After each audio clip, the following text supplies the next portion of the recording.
Nobody's cooked on this podcast yet. No?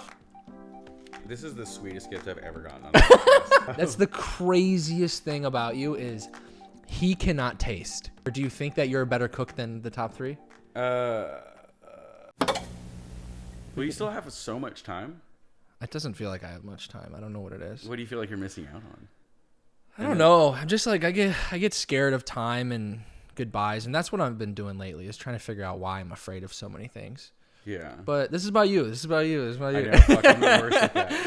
Hey, yeah. Welcome back to the Lunchbox, people. Today we have a very special guest, Cody Candelario. He was on Hell's Kitchen. That was one of the first seasons I actually watched of Hell's Kitchen, and I just remembered like 30 minutes before we just turned the cameras on, I actually was not rooting for you at the beginning. At the beginning, the first episode, and I would say that is true for most people. They made you look like a really bad guy season one. I mean, for first episode, they were like, because you were confident, you're like, I'm gonna fucking win this shit. I got this shit in the bag. But then, as the season went on, I was like, oh, this guy's great. And then I wanted you to win over everybody. Which, boo. No, but that's like a common... I mean, that show took like 2 years to come out because of COVID. So I got to see every country react individually. And the U.S. was last. So we were one of the first TV shows to be affected by COVID. I didn't even know that. Yeah, no, it was insane. It took 2.5 years for it to come out. We didn't even actually know if it was going to come out. They were talking about vaulting it and stuff like that. They thought about not even airing your season. Yeah, because we weren't filming in masks. You know, so it's like it was like people, the backlash. I didn't even think about that. The thing was, though, is that they sold it to other countries and stuff like that. So when it started to come out, the U.S. pushed their dates back. Other countries, some did, some didn't. But anyways, long-winded way of saying, I got to experience every language and every region, country, continent hate me at different stages all at once, which was so interesting. And that's what I always... Like when I get the comment of like, you fucking suck, dog. Like you just talk like, dog, you're so big, you have no idea. I'm just like, hold on.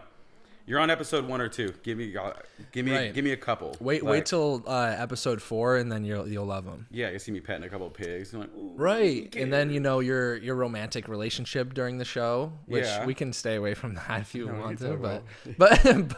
But no, I remember it was like halfway through the season, I was like, damn, this guy's pretty cool. And now, I mean, like I knew you from TV, and then I don't know how we met, like through, I think I followed you right after I saw you get eliminated because I didn't want to like spoil it for myself. So anytime I saw someone get out, I would like go to their Instagram and like follow and be like, hey, like I loved you on the show or something. So that's probably when I was probably watching the show.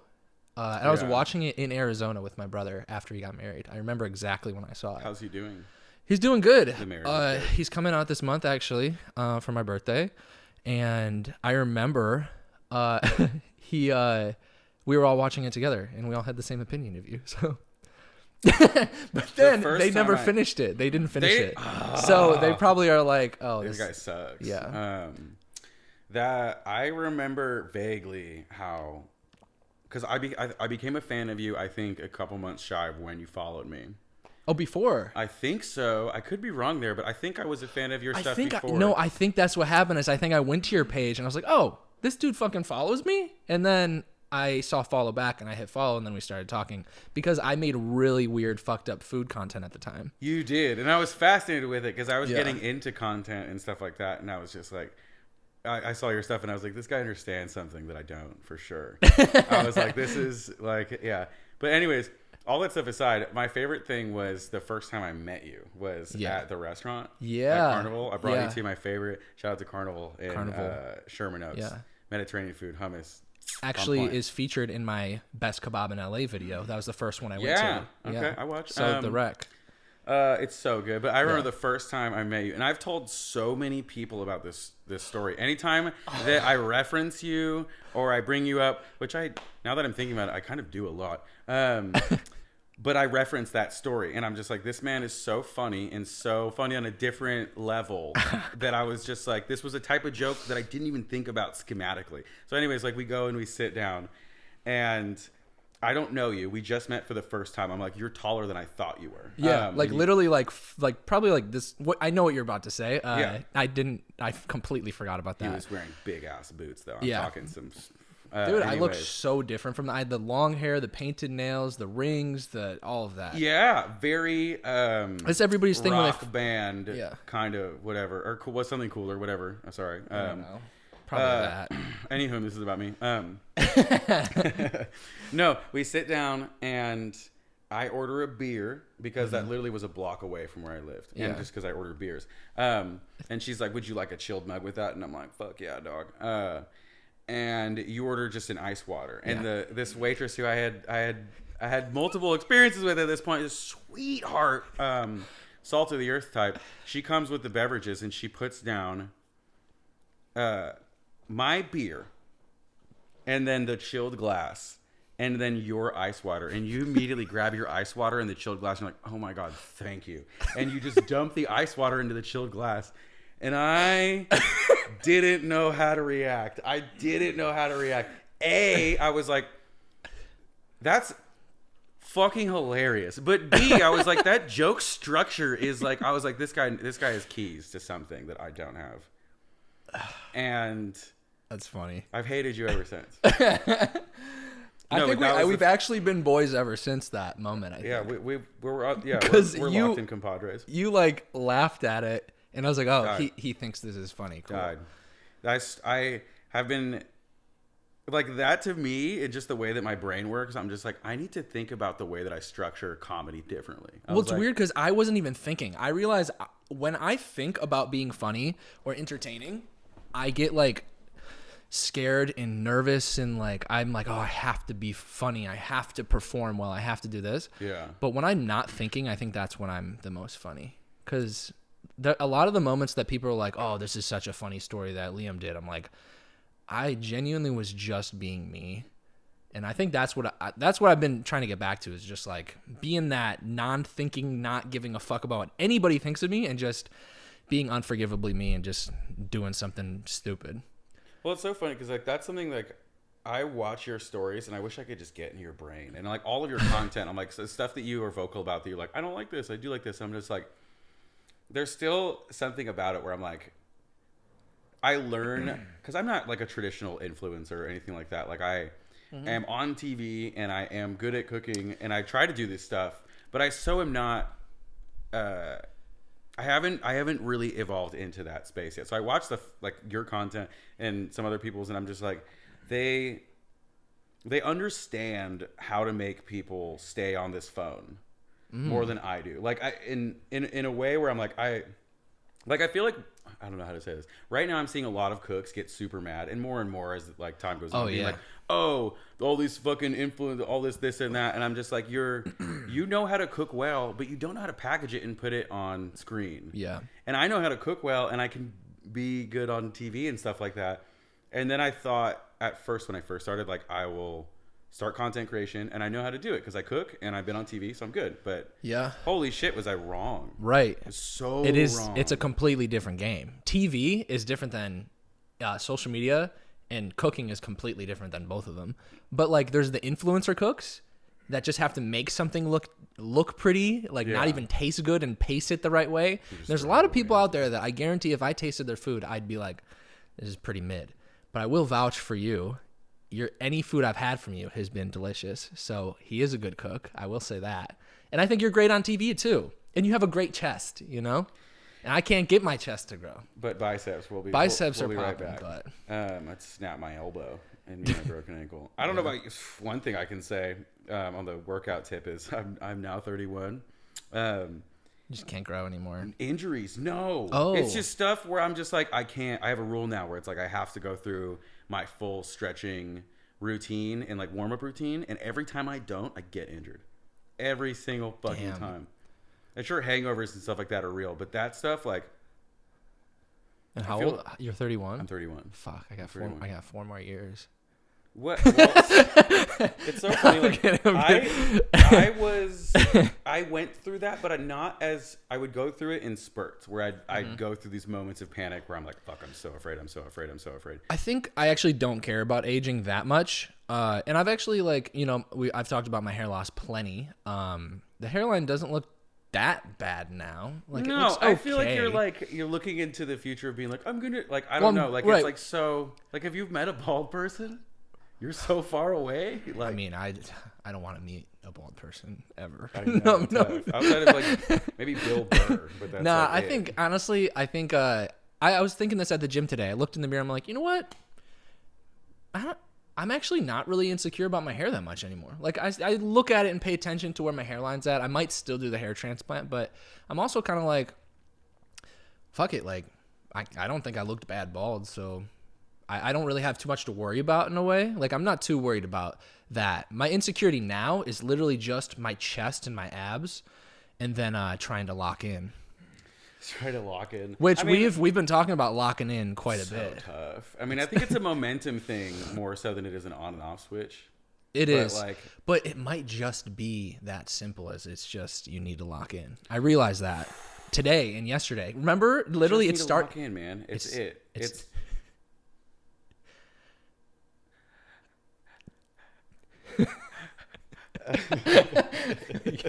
get anxiety talking about it. Not locking in. That's funny. Like trying to breathe. That's funny. No, I mean, what was that? It was like you were about to. I heard you breathe, and I was like, "Oh yeah, I'm gonna lean into this one right now." You're about to have like a panic attack. That's funny. Thumbnails. Oh fuck! Is it hot in here? Are you hot? I'm like sweating, and I think can't. These lights do a lot. I can't do you tell. Put shorts on. No, I don't wear shorts really unless I'm at the gym. What the fuck? Is it an insecurity based thing? No, I actually I get a lot of compliments on my legs, but I think but do you like them? I think guy legs look weird, but I'm not insecure about it. I just think I like wearing pants. I think it looks better and more tasteful. But I will say, I retired the skinny jeans. Remember the skinny jeans, big boots? I retired the whole look. Well, you had to retire them. You're like... I know, I'm 27. Well, you got thicker thighs now. Yeah, that's true. I've worked on my back and I saw yams back there. And I'm like, oh my God. I'm wearing like baggy jeans. And you're like, your ass is huge. Your ass, your quad, your legs, your whole... Yeah. I guess that's something where, I don't know. It's not it's about me right now. But like, you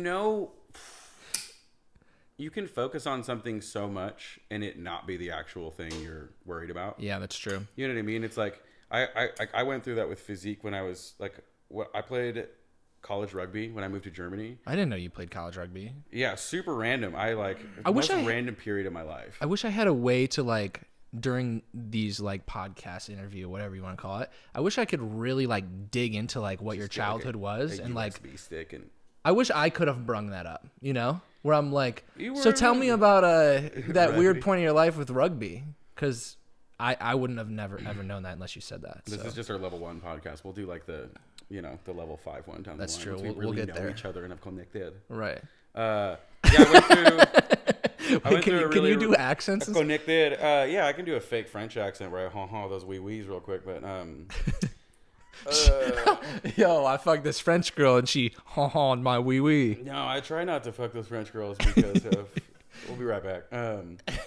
I went through this random period where I was a restaurant cook and had worked in restaurants my entire life. I won Cutthroat Kitchen on the Food Network, won 13 grand, and was like, I work in Italian food. I moved to Italy, and I did just like these random work trips until I ended up getting a random job for the owner of Birkenstock, moving to Germany, and then started playing college rugby at the same time, just getting like scouted by someone who was just like, you look like you're American. I'm like, yeah. They're like, you like football? I'm like, eh. And they're like, you should go and try out. How old were you? 24, 23. Wow. 23. And so in this one random moment, I went from being like a very insecure cook who was like, fake it till you make it. Like when I went on Cutthroat Kitchen, I was like irrationally being like, I'm going to fucking win. But I had no justification for it. I was really just telling myself that over and over until that voice was the loudest. Did it work? It does work. I won Cutthroat Kitchen. Oh yeah. So fake it till you make it works. Because I'm like talking about being locked in. I've been like, maybe you just got to fake being locked in.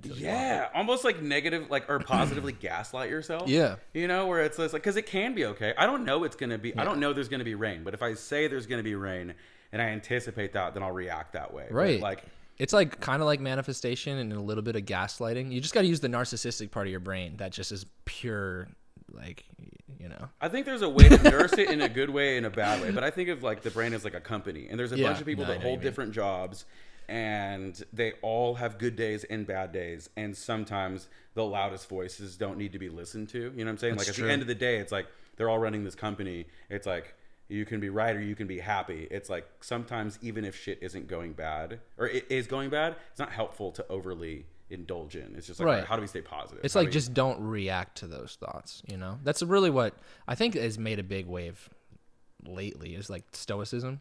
Like that's kind of like the whole thing of stoicism is like you're allowed to have emotions, just don't act upon it and do bad shit. Sure. You know? I think that did that make sense? Sense. I was gonna say, I was like, did I completely like derail it to something completely different? No, that was locked in because like I think locked in, baby. I think that like the way that I observe emotions is positive or negative is from the back seat, so I don't get too over involved in their and sometimes the positive ones I like to get lost in the moment. Like when sometimes when things are good, sit there. Yeah. But with some negative or most negatives and some positives, I take a back seat to it because sometimes if I just let myself react to it, then those emotions can kind of like stain how I think about stuff, as opposed to like shit happens and I'm like looking at how do we react to this, even though it made me feel this way. What do we do now? As opposed to being like, all right, now I'm sad. And then that's actually, I think I was going to ask, you said something earlier. We talked about being locked in plenty. We send each other voice memos on how we're doing with how locked. Helpful. Yeah, it actually has. Like just being locked into, hey, I'm like kind of locked in today. I went to the gym, did this. It's almost like an accountability partner. Well, and honesty too, where like some days we're both like, I'm not locked in right now. I'm not locked in. But we're aspirationally locked in. We're working towards it. Right. We're not giving up on it, but accepting the idea that might not be locked in every day. Right. And you don't have to be locked in every day. And I think that's what I'm realizing is I think people think locked in is like you have to be every day. But no, it's not about being locked in every day. It's still doing what you got to do, even if you're not locked in that day. Through positives and negatives. Because that's what I was going to say earlier about the work thing is that like in moments where things aren't going my way, it's good to, you know, stay positive and stuff like that. But also when things are going good, it's also good. You know, it's important to be locked in. Yeah. Because too much good can be oversaturating. Like, so fast forward. Feels good I'm all like the time. In Germany, I have this crazy job. I'm playing college rugby and stuff like that. And I'm like getting in the best shape of my life. I'm doing the craziest things work-wise I've ever done in my life. And I noticed too late, but I was overindulgent in so many categories. And I was like, I got to be the buffest. I got to be the best. I got to be blah, blah. And all these different things that were starting to like really work against me. And it got to the point where I was like, abundance of happiness was making me like not happy, where I noticed myself like overly clean. Like, I guess it's a long-winded way of saying, if you find yourself like with the chest thing, you're like, I'm not there yet. Maybe that's, at least for me, interpersonalizing, maybe that's not what the thing is about. For me, when I was there, I was like, I got good at working out, then I got good at other things, and I kept trying to make them all better and not basking in the moment of just like the process. Yeah. And it just made me so sad. Like, I was like, eventually, like, there's only so much I can clean. Yeah. Well, you have to enjoy it too. Yeah. How? You have to enjoy it for one, and two, like I think, I don't know if this is different from what you're saying, but I think it's like more about the journey of it that you have to enjoy than like the prize of like getting the chest. Yeah, because eventually you'll get there. Your destinations will be there, but once you get there, if your whole thing was goal oriented, then you won't be able to. I mean, I found myself not enjoying it. Right, because then you're constantly disappointed. The next goal and the next goal. Yeah. And eventually it's like you keep cleaning the room and it can only get so clean. Yeah. Well, I think that's what. Have you ever read The Alchemist? Yeah. I think that's what it's about, right? Like I said, it's about the journey, not the prize, but it's like you keep. Oh, what is. So Liam has a song and there's a lyric that he has and it says, the bar cannot be hit because we always reset it. And that's kind of like with the goal thing. And it's like you keep hitting the bar and then you reset it because you're like, but once you hit that goal, you're almost like disappointed. Like you're like excited for a second and you're like, now what? You need an edge. You just got to edge and goon. Yo, I learned gooning. Are you edging or gooning? I learned gooning recently. You just got to edge and goon. Dude, that's crazy. The whole edge, for a while I didn't understand it. Cuz I like, you know how I like kind of like took a year off of like even being around any sort of social media? Yeah. So I was just dealing with a lot of fucking mental health and shit. As we do. Now I'm trying to like, get better and whatnot. But I was like so out of the loop. I'm like, I was like, am I fucking old and out of the loop? What's gooning? I know what edging is. I do that every time I fucking jerk off. Amen. Okay. I see as long as I can go. You know what I mean? Like, high five, because fuck yeah. Yeah. I mean, like, I edge every time. I get in arguments with my homies about that, but we'll be right back. Dude, I love edge because you just want the moment to last fucking forever. Ugh. I have a problem with for sure, but yeah, but there's a line between problem and like underperforming in bed, and I'm just like, you know what I mean? Where you want to last longer in bed. So, well, not only that, but there's also some girls that want you to come quick too. Yeah, for sure. Yes. And I have a problem with that. Right. That's my problem. That's actually my problem. Is like people are normally like you last too long. Yes, me 100%. I'll go. Are you just like 31-year-old me? There's a lot of similarities though. I will go entire like dating periods of not coming with someone. Like I'll show. I don't know if I can talk about this too much. But yeah, I like. Is that true? Sure. Yeah, 100%. No, and it's something where I've thought about this a bunch. I'm like, is it? And I've like went periods of like not masturbating or anything like that, just to see if there was anything that would like desensitize or make me come quicker. Oh, I know. Like that. I found out. I've tried it. I've done the fucking research. It's not anything to do with like I don't think I have a hindered feeling comparatively to like what I've heard other people talk about or anything like that, because I enjoy it the same amount. It just takes me forever. Yeah. Oh, ever. Bro, and talk about a blowjob. I'll never come. Are you kidding me? Really? Dude. What? Wait, do you only come from sex? I love blowjobs more than anything. 69 is my favorite thing in the world. My Crocs literally say I heart 69 on them. That's how you know it's real. I don't have Crocs, like, I don't believe it anything. That's my favorite position. 69 is great. Like I love giving and receiving, and that's the best way to do it in my opinion. Is that how you come the most? No. Okay. I rarely come in 69, unfortunately. How do you? During sex? Yeah, I come in sex normally. It's rare that I actually... See, for me, it's during head. It's the opposite. Love head, I have though. to not do a fucking thing and just be like... So... but I can. If I'm like really into someone, then I'm totally... The thing is with... that's actually a compliment. Okay, so the two compliments I get most in sex is... Like for me or other people? For me, and I want to know yours as well. But mine's like, wow, like that was a joke where we were having sex and I was giving you compliments. But wait, we'll be right back. Did you say it? Did I completely miss that? For me, like the compliments I give you, but it's okay. I thought you were talking about like your personal compliments. No, but we can. Sorry, I do love you. Please go on. I want to hear yours first, actually. What's your like top 3 compliments in bed? What the fuck? My mom's gonna watch this. Is she? I don't know. Maybe. Shout out, mom. She's a good mom, I think. So we'll edit that out. 3 best compliments that I hear during sex. Why is it so small? Why are you taking so long? not in terms of compliments, but the "why are you taking so long" thing has definitely been like that is a common thing. People like my penis, but why is it taking so long? Is actually like a bad thing, right? Yeah, 100%. I get it as a compliment most of the time, but there are a few people that are like if you don't come within the first like 2 minutes, like the sex is gonna suck. Like some girls want to literally be done within like one to maybe 5 minutes max, and I'm like, I've gone for like 45 to an hour before. Yeah, see, it's more so not worth. I mean, like, it's all down to preference and stuff like that. Like, I don't like to yuck anyone's yum or whatever. Oh yeah, I'm not.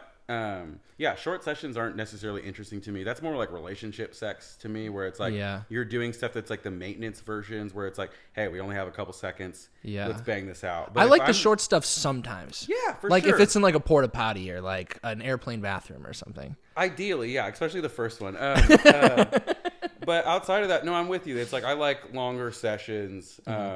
And it's not bad if anybody doesn't like that. I just, it's like we're not going to necessarily work. You're going to be exhausted by the time I'm done. Yeah. The micro tears are going to get crazy. Well, I'm uncircumcised, so yeah. Are you really? Yeah. You're uncircumcised? I'm uncircumcised. Show me. No, I'm kidding. No, I'm kidding. Yeah, that's crazy. What's it? Fitting all these zins right now? No, I'm kidding. Wait.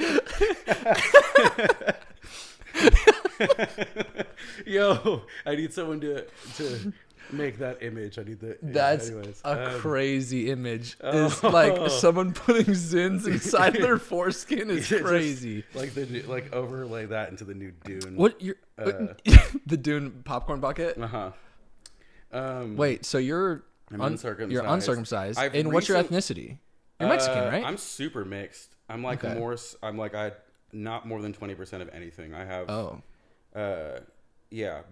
British, German, Jewish on my mom's side, and then my dad's like Mexican, Native American, Portuguese, Spanish. I'm a mutt. That's a lot. I'm a mutt, so I have no idea. That's why my dick curves. My dick curves too. I'm kidding. It doesn't. It's super straight. Mine's like boo. curved. Mine's like to which side? It's up and to the right. Like, are you right-handed? Yeah. Do you ever think that's because of? Maybe. You know what? I went to my doctor. I've developed a curve at some point. I swear to God. I was dating a girl at one point who I was like, "You're so strong," and it was like after like a few months, I was like, "I swear to God, I'm starting to." Oh, like you're starting to curve back. I'm starting to curve in a specific direction, and that wasn't because of me. Because she had like a tilted vagina or something. No, maybe. Oh, or she was giving. She's really right-handed. Oh, so she was like jorking it. 100%. Yeah. You know? Wait, what is that a term? She's fucking jorking your willy, bro. Hard. What about hallucinogens? Hallucinogens? Yeah. Do you ever take those? Okay, I guess we can get into that. We don't have to. No, I've done it once. I've done it once. Okay. Well, no, I didn't know. I did it like I've never said that publicly, but. Well, because that's my peel back the curtain personally of like how do I fix or what am I missing or mental deep dive kind of a stuff. That's like how you fix like your problems is like doing hallucinogens? I wouldn't say it's how I fix my problems, but that is something that I'll use to help me get in the zone for sure. If ever I'm going through anything positive or negative where it's too much in either direction, I'll take a bunch of mushrooms or something like that. A bunch, or do you microdose? I'll microdose if it's a period where I want to be more present, or I'll macrodose if it's something where I really want to dial in. Yeah, so like years ago, I remember I was doing an event for Jeff Bezos' birthday party, and it was like, whoa, that's cool. Huge fucking event. I had like a satellite kitchen of like, I think like 4 or 5 different restaurants that was all under my organization and like a shit ton of employees. And I had a full panic. And it wasn't because of the job. It was just because of a fervent anxiety and shit like that I was dealing with. Yeah. I had a full panic attack where I was like, whoa. I noticed that I had a panic attack A to B where I would like for like almost 24 hours straight where I just couldn't get out of it. And it was so debilitating and fucked me up. And I like still got through I would have loved to have seen a video camera of me on the other side of that, pulling that off. Because in my brain, it was chaos. Everything's on fire. And then I'm like talking to people, I'm like, you do this, you do this, blah, blah. Anyways, I get home and the panic attack wouldn't go away. And I didn't know what to do. I tried drinking, and which is like not what I would advise. That's so not. Yeah. It'll help, but it's like putting a Band-Aid on a leak. Yeah. And at one point, I was like, I don't know how to get out of this. And so I just, no stranger to hallucinogens, but I took like 4 grams of mushrooms. And I was just like, all right, if I can't get out of this way, let me see if I can just really, if I'm so stuck in my brain, let's really go in there. And I sat there and it was like I was sitting in my brain. I just got to like look at all the problems and just like start dismantling. And it was so helpful. Huh. And the panic attack dissolved and everything was good to go. In a normal dose is 1.5, right? 1.5 grams? It's different for everyone, but yeah, somewhere plus or minus a gram. Okay. Depending on what you're trying to achieve. Damn, 4 grams of mushrooms and it just like separated. I've been using them a lot to kind of go into that How stuff. often do you do it? It depends on the period. Sometimes I'll go, months without taking mushrooms. Sometimes it's like a week. I know or people a who day. I know people who grow them. They swear by them, and it like actually helps with a lot of their problems. They're super helpful. I've only done it once. I haven't What was that done like drugs. I've never done coke. I've never done like pills and shit like that. I did like cough pills in high school, like because it was stupid. And like my friends were pretending to be high when we were just like taking cough pills. Like we just didn't have a cough. I did that when I lived in Costa Rica when I was 15 and I was trying to get high. But we'll then talk about you that know later. I've drank, I've smoked nicotine, drug, weed or whatever. But I've only done shrooms once, and I did it at a Rufus Du Sol concert, which was I loved Rufus Du Sol and it was awesome. Like the concert was awesome, but the shrooms it was like almost. For me, my story is kind of like it felt like a lot of things were overstimulating. Yeah. Like to where Especially for a new experience. right. It was my first time and I was terrified. I'm like, what if I get stuck like this? What if I get fucking stuck like this? Oh my God. Like, what if it goes wrong? But then I did it. I'm like, fuck it. I'm with, some people. I don't want to say their names, but no, it was people that I trusted and I was calm. It was fine. But we were waiting in line to get in, and there's just you could hear everybody's conversation, and you could like pick up on people's like energies. Like, I really don't like this person. You're also I don't like feeling this all your person's clothing differently. Everything's like so right. I just like felt different energies and different things. It just almost made me more aware of how people are. But then when the concert started, I was like, the lights are too much, the sound's too much, like the people around me are too much. I wish we did this in nature in like Joshua Tree or like some cool, quiet, calm place in nature instead of at a concert. So if I ever do shrooms again, it would definitely be there. But the coolest thing about mushrooms that I saw, I couldn't look at the concert because I was just like, it's too much and everything's too much. So I just like laid down and I was just looking at the stars as clear as at the gorge in the middle of nowhere.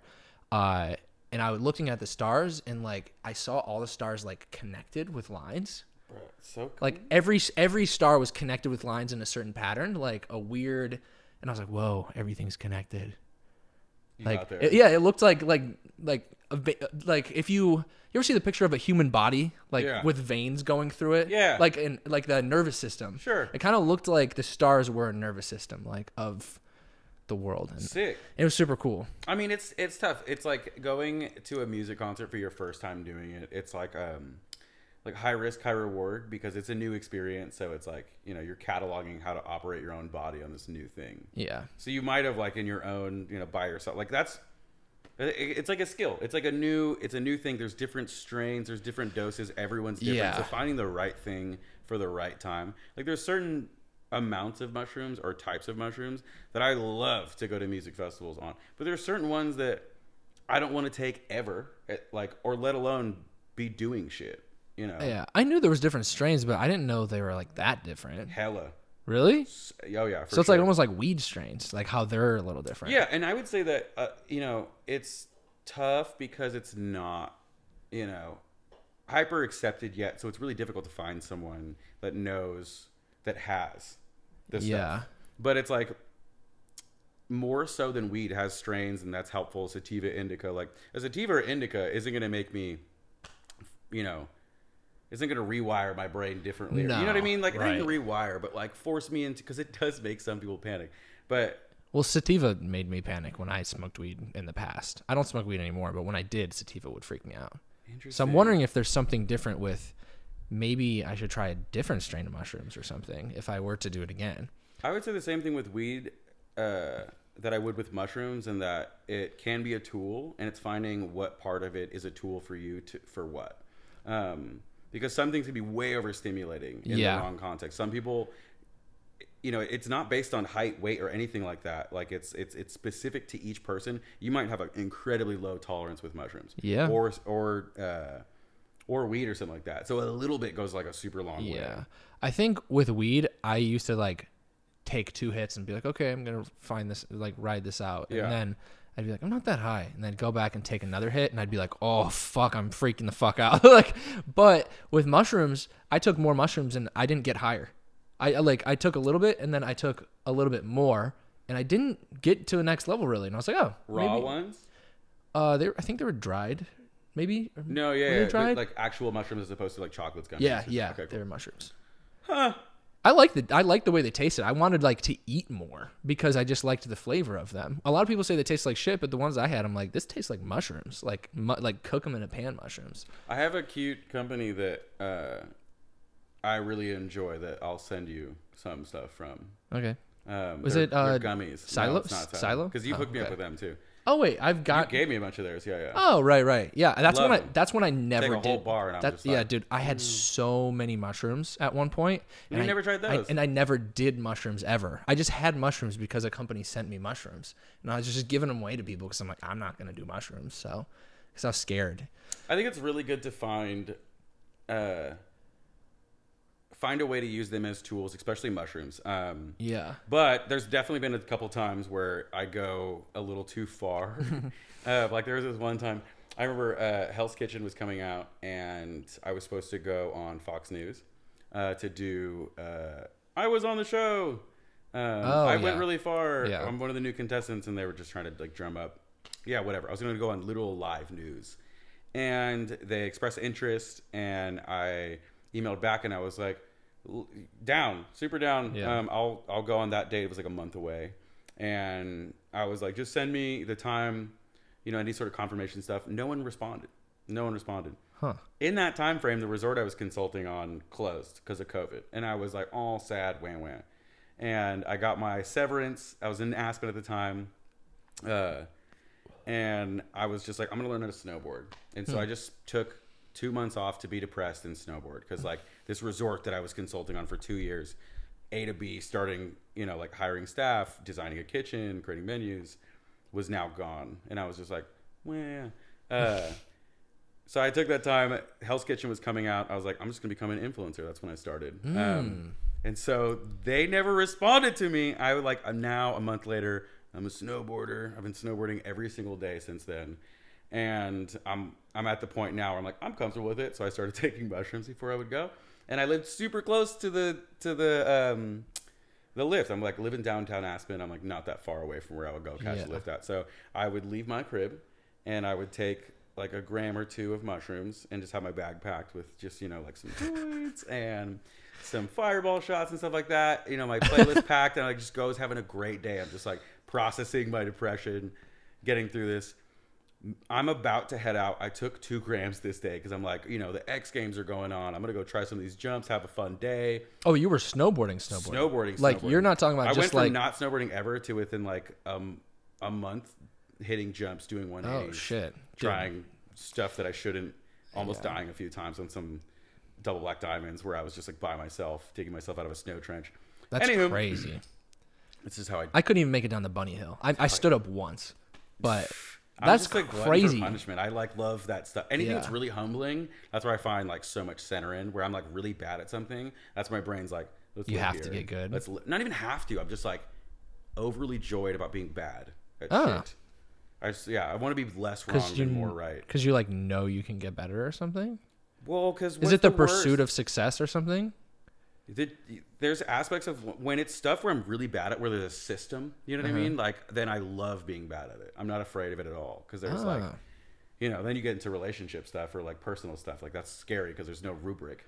Where like snowboarding, I can quantifiably tell if I'm getting better. That makes sense. I understand that totally. But I still try to approach that. Yeah. So, anyways, I take 2 grams of mushrooms. I have my bag packed. I'm about to walk on my door, and I get a call. And I'm like, there's an unknown number, whatever. And they're like, hey, we don't have you in the meeting, like the I don't forget the waiting room. Mm-hmm. You're on in 15. And I'm like, you must have the wrong number. This is Cody Candelario. Good afternoon. Who are you trying to reach? And they were like, this is for Fox News. We have you slated for and I'm like, oh my God. They never sent me any sort of confirmation email. It's now a month later. I'm supposed to go on live news in 15 minutes, and just the adrenaline of it. Like, I had just taken them. I planned it out to the point where 45 minutes later, I'm on the lift, I'm getting off, I'm starting to feel wiggly. But that hits, and the adrenaline goes crazy, and I start feeling way more than wiggly, and I start getting high on mushrooms. And it's just the amount of stuff that's going through my brain. It's accelerating it like crazy. And I chugged a beer, I looked in the mirror, took a cold shower, and I get out, I have 5 minutes left, and I'm like, can I do this? I'm like, look in the mirror, I'm like, you can do this, you got this. So I went on and I fully started like when they were like, no, I was just like, and they're like, asking me what my name is, I like couldn't understand it at all. And I was just like, And the whole time I'm like, I'm fucking nailing this. I got this. I'm nailing these questions. I'm not doing too weird eye contact. I'm using my hands. I watched it back later, and it was so fucking awkward. It was so bad. Oh my God. I thought I was in the moment clocked in. It's Googleable. Yeah, it's. After this, you gotta show me. No, That's I'll show you. So I'll fucking show you. funny. Oh my God, my manager at the time, she was just like, I understand it's really impressive that you nailed that because I know, but that does not look good. And I'm like, God damn it. That's so funny. It's tough to watch now. I remember there's a point in the thing where I was looking at me watching it back, looking at the newscaster's face where he's just like, I couldn't tell if he's just like waiting on the delay or if he's just like, holy shit, what do I do here? Like he knew you were on drugs, kind of? I look pretty fucked up. Yeah. And it's like the way where I set myself up, I had all the lights because I just bought way too much stuff. I like the resort closed, and I like took a day to cry, and then I was just like, I'm gonna become a YouTuber, and I bought a camera, like a Sony Alpha. I spent like 10 grand on stuff. I bought like a camera, lenses, lights, a slider. Like a camera slider, all sorts of shit that I didn't need or didn't. I should have shot it with the phone. You literally. And just so I set up this whole fucking thing for it, and with like lights, but it's just like, that's so funny. I was completely overlit. It's like so bad. No, that's hilarious. It was. I still went snowboarding after. And you went snowboarding after. Mm-hmm. That's wild. You know, sometimes you think you're nailing it, and sometimes you're not. So. My success on Hell's Kitchen and just like, talking about like the excitement of the season. Yeah, it was. That's so funny. Ugh. To me, that sounds recent, even though it's not. That was like 4 years ago. Crazy, or something, right? Yeah. Even the fact like. And that for you was like 6 years ago. You were shooting it. Your hair's green now. 26. Yeah, you're literally younger than me. I was a bean. That's crazy. I was just a young man. You're 26. Now I'm old. I mean, you have green hair now. There was a debate online. Why'd you get green hair? First of all, it was blue. Okay. And because I did Chopped. Right. That's what I was gonna say. What are we supposed to fucking do now? I was gonna say, how many shows have you been on? You've done Hell's Kitchen. Cutthroat Kitchen. Cutthroat Kitchen, you won. I won Cutthroat Kitchen. And then third place, Hell's Kitchen, which you could have. In your opinion, do you fourth place? Yeah. Oh, right, because the top is it's 3. Yeah. Do you think you were robbed, or do you think that you're a better cook than the top 3? Yeah. I think that I understand why I lost the show, but that doesn't stop me from being a better cook. I don't know how to say this without being super cunty. I think that I'm better at cooking than the people that I lost to. Okay. But I think that maybe they were better at that show than me. Okay. But I also think that it was just kind of. And also, isn't taste just subjective, anyways? Yeah, isn't I it can't just even taste. So. Right. That's what I wanted to say. That's fucking crazy. That's the craziest thing about you. I have to pee so bad. That's the craziest thing about you is he cannot taste. And he's a chef. I couldn't when I met you, and I couldn't on the show, but it has gotten better since then. Really? Uh-huh. How's it Can I gotten? pee right now? Yeah, go ahead and pee. Is that? You can pee. I wish we had catheters. That would be nice. Should we? I guess go pee. And then I guess we'll take a quick break. Way more buff than you last time, but I was stronger than you last time, and now I know I'm not. Really? You got too much stuff on you. Wait, are we going right now? We could do that again.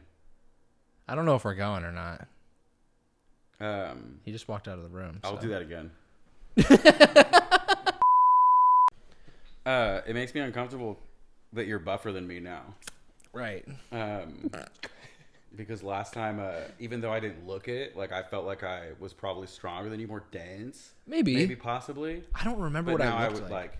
Yeah. Well, I keep going through those bulks and cuts, and when I bulk, I just get fat. And then when I cut, I just get skinny. And I feel like I have the same muscle the whole time. It just shows more when I'm bulky. So it's like, maybe I should just be bulky and just not give a fuck. Do you have a trainer? No, dude, I eat 3,200 calories a day too, which is pretty nuts, right? Flex, yeah. But, and I'm not gaining much weight. I'm gaining like a pound a week. Here's my thing with it. Maybe if you had a trainer, you'd have someone that you like respected their opinion when they tell you like, hey, well, I had a trainer not just getting skinny. I had a trainer and he was like online, but like I want a trainer in person. Like I want to just pay someone and be like, hey, get my chest fucking big as fuck and my core strong as fuck. Like just do that and I'll just pay you whatever money you want. And I thought about reaching out to Bradley Martin. You know who that guy is? Yeah. I thought about reaching out to Bradley Martin and being like, hey, listen, like, I'll pay you to just get me jacked. I haven't said it yet. I've wanted to. You know what he's going to do? He follows me. We follow each other. Oh, yeah? Yeah. So I'm like, maybe he'd be down. I don't know. I'm surprised. But he's so big. Like, why would he want to train me, right? Because you're hella funny. Maybe I'd want to train you. Well, he's hey, like, dude. You're a chef, dude. So you can make all my meal preps and stuff like that. Yeah, maybe we could do that as it'd be the worst meal prep of his fucking life. I don't believe it. I've seen some of the stuff that they do food wise on their show. They have a show? Oh, Bradley Martin has a show? No, but like every time they do food stuff, whether it's like the Nelk Boys and stuff like that, I'm just like, you guys' food looks so weak. Do you like the Nelk Boys? Yeah, I do, and I don't. Okay. I think that with great power comes great responsibility, and I love seeing young people succeed, and it's so fucking sick because they're really changing the fucking game. Like the way that I really think that they, brands like Nike and stuff like that, they're not to say that they're going to get phased out, but they're going to be less valuable than these brands that have people behind them.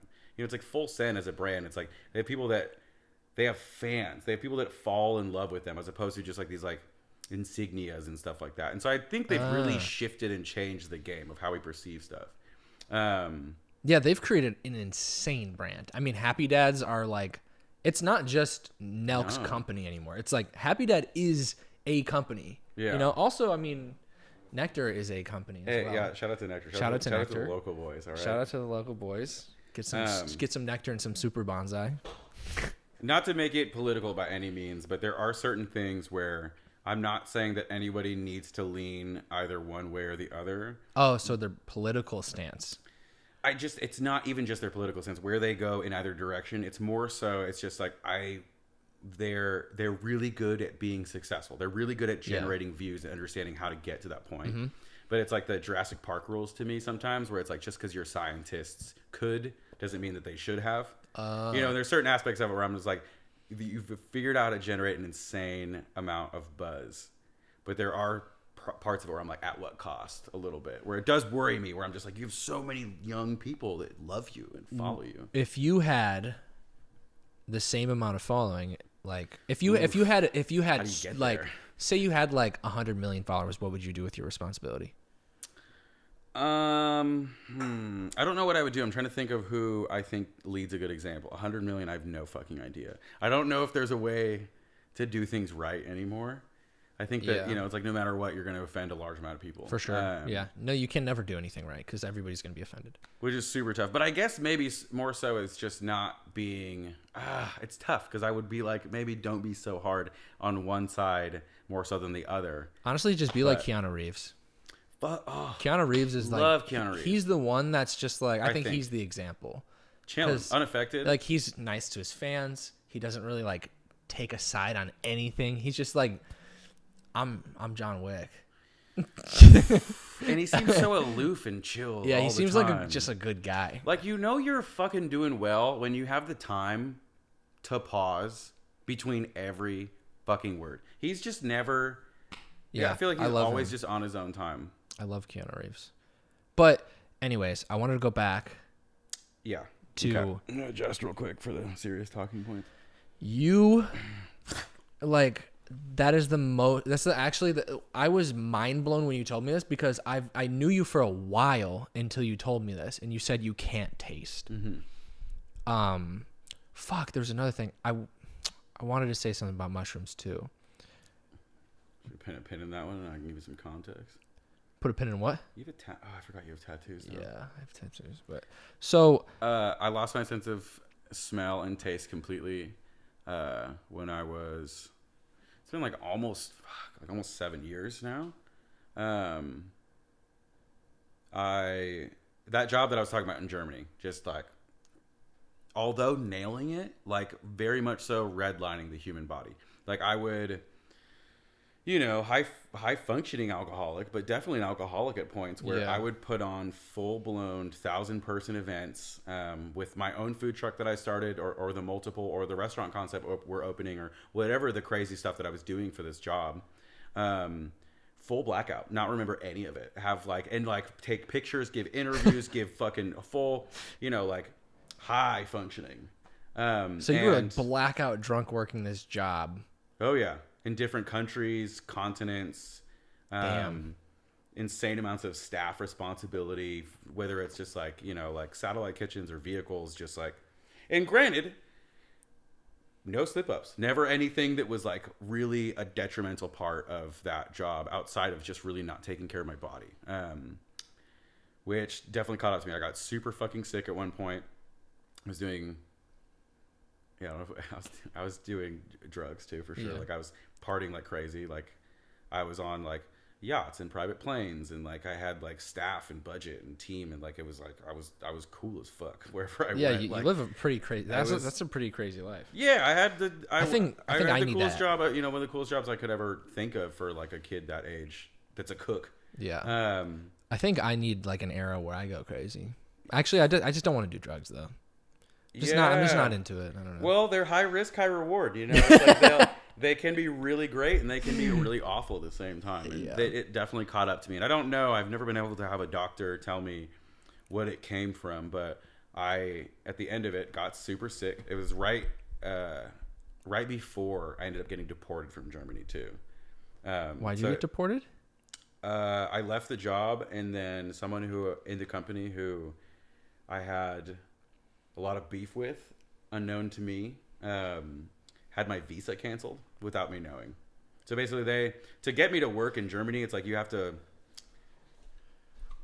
there's so much work that needs to be done to validate someone that's not from there holding a job that they have people there to do. And so there's a certain amount of people that get it, and they just had to. No, you're good, my bad. Yeah, but anyways, by the time I had been doing the job for 3 years, by the time I had quit, I had this visa that was for 10 years. I could live in the country, work in the country for 10 years. I was doing something else. I was trying to get on my show, Forest to Table, which is where we took wild stuff, whether vegetables, forage stuff, or animals, and made a supper club around it, filmed it, started it it was very ahead of its time at the time. Yeah. Anyways, I quit because everything was going well, and then the person in the company who did not like me had my visa canceled. Wow. We can bleep this part out, but it was fucking hated me. Okay. Yeah, we'll blur it out. He hated me. Damn. For no reason. He just thought I was the devil. He just literally just would tell people that I'm just out to get whatever I want. And damn. I've also been called the son of the devil. We have that in common. Yeah. But that's because I pulled a musket from... like a flintlock musket from fucking 1800s on somebody when I was like 10. But Sick. anyways. Fast forward. I was living recklessly. I got really sick. My sister was working for me at the time, and she had to literally take care of me. I couldn't move for 4 days. I was sick for about a week. But physically couldn't move. Couldn't get up to go to the bathroom. I couldn't feed myself. I was just fucked. So the sickness is what killed your sense of smell and taste? I'm assuming it all happened around the same time. Around COVID time? No, fuck no. This is years before that. Oh, really? I literally sometimes I think and I'm like, I wonder if I'm just gonna get abducted by the government one day. Am I patient zero? Because it sounds so similar, but on an aggressive scale. You I got COVID before. So insane. Couldn't smell or taste, is common with any sort of sickness. But I don't. Yeah, it was 32 or 34 days of not being able to smell or taste, where I was like, oh, this is a problem. So you're the guy who started COVID. I might be. It might have been from Germany. It might have been from Bad Honnef, Germany, not fucking Wuhan. Honestly, there could be something where there's a similar, I think about that all the time. a similar sickness. Because Liam, he couldn't taste. I didn't get the no taste, no smell thing from COVID at all. I had a cough for about a year and a half. I had a cough for about a year and a half. Whoa. But Liam's, he couldn't taste for a month or two? Something like that. I don't know. It's like a insane. month. When that stuff first started popping off, I was like, A, posers. But B, I was like, yo, this is really wild. And it got to the point where, and this is so fucked up, but like in the beginning when COVID was first going on, I did as much research as I could. But I like wanted to get it because when I started reading about it, it's not that you lose your sense of smell. It's that like there's on and off switches in your brain. It's not like your sinuses get damaged, which is always what the doctors and specialists told me, that my sinuses got damaged. And I always wondered if it was just some click shit in my brain. You just needed to lock in. Trauma, anything like that. Because I'd rather be wrong, and find out. But yeah, I tried to get COVID. And so I remember I not was like chicken pox partying myself, but I was like, not mad if I was to get it. I remember the first time that I got it. Because you thought your taste and smell would come back. Yeah. Yeah, because I was like, what if it just flips those switches or something like that? Did you go through a hard time with that? Being a chef that can't taste at all? Like, sounds, one, like, how can you possibly do your job right if you can't taste? Like, I don't know how many people would trust a chef that can't cook, but that whole show, I mean, Hell's Kitchen, you couldn't taste the entire show. And Gordon didn't know, right? Correct. Gordon Ramsay had no idea you couldn't taste. That's crazy to me. Well, there's two things there. How did I deal with it? I didn't. I did not deal with it well. Or maybe I did. I don't know, because I'm still alive to this day. But the first 6 months, it was like not just like, how do I cook? It's like more so like, I'm done here. I don't want to be here anymore. Right, and I got deported from Germany, and I was just going through such a hard time. I'm surprised you're still here. Yeah, I'm thankful for it. I'm glad that I am, for sure, because it would not have been worth it. But it was and is incredibly difficult to navigate in a variety of reasons. But the first 6 months was super, super difficult. I was like very suicidal. Damn. But at one point it was, like maybe life affirming or whatever. I got to the point where I was like, how have you approached any other difficult thing than you have in life? By trying to figure it out. And so it's just like, there's a way through this. There's like a way to not blah, blah, blah. And so I just like retaught myself everything. So after that 6 months, every time I cooked, I approached it from the lens of like, I have someone else that's teaching me how to do this, and I'm going to learn everything new. And I'm going to do it from the lens of trying to find flavorful cues, trying to find any sort of thing that'll give me hints on what is flavor and how to know that without having that skill, having those two skills, smell and taste. That's crazy. And also navigating, which people don't fucking think about, smelling bad. Yeah. Underwear, socks, dates. My own, like how my breath smells. Dating is like, it's like I have such panic. Like I keep deodorant in like multiple bags, and I have rules with my homies and stuff like that. You probably learned a lot from that though. Like you just probably like ultimately like now you smell good because you know what you got to do to smell good because you couldn't smell. I don't know. Smell used to be really important to me. Maybe it actually made you a better cook that you had that phase that you couldn't smell because you learned the technique that would make food good instead of as you taste. It's almost like if a blind person could shoot a gun and hit a bullseye without looking. I feel like, imagine if they could see. Imagine how dangerous that blind person would be if they had, you know what I mean? I think the comparison for me is like blind people in music. Oh, yeah, I guess that makes sense. You still have the ability to learn, but you're incredibly hindered, and there's aspects that you won't be able to get. I guess that makes more sense. Or whatever, I guess probably death is probably it. Yeah, I guess that makes more sense than what I said, No, I know what you're trying to say, though. It's like, there are aspects of it, it's like the way that I approach texture and balance of things, because my tongue was always fine, so it's like being able to tell salt, acidity, like you feel those sensory things. So those things have become incredibly important, and I understand how to make good food to that effect.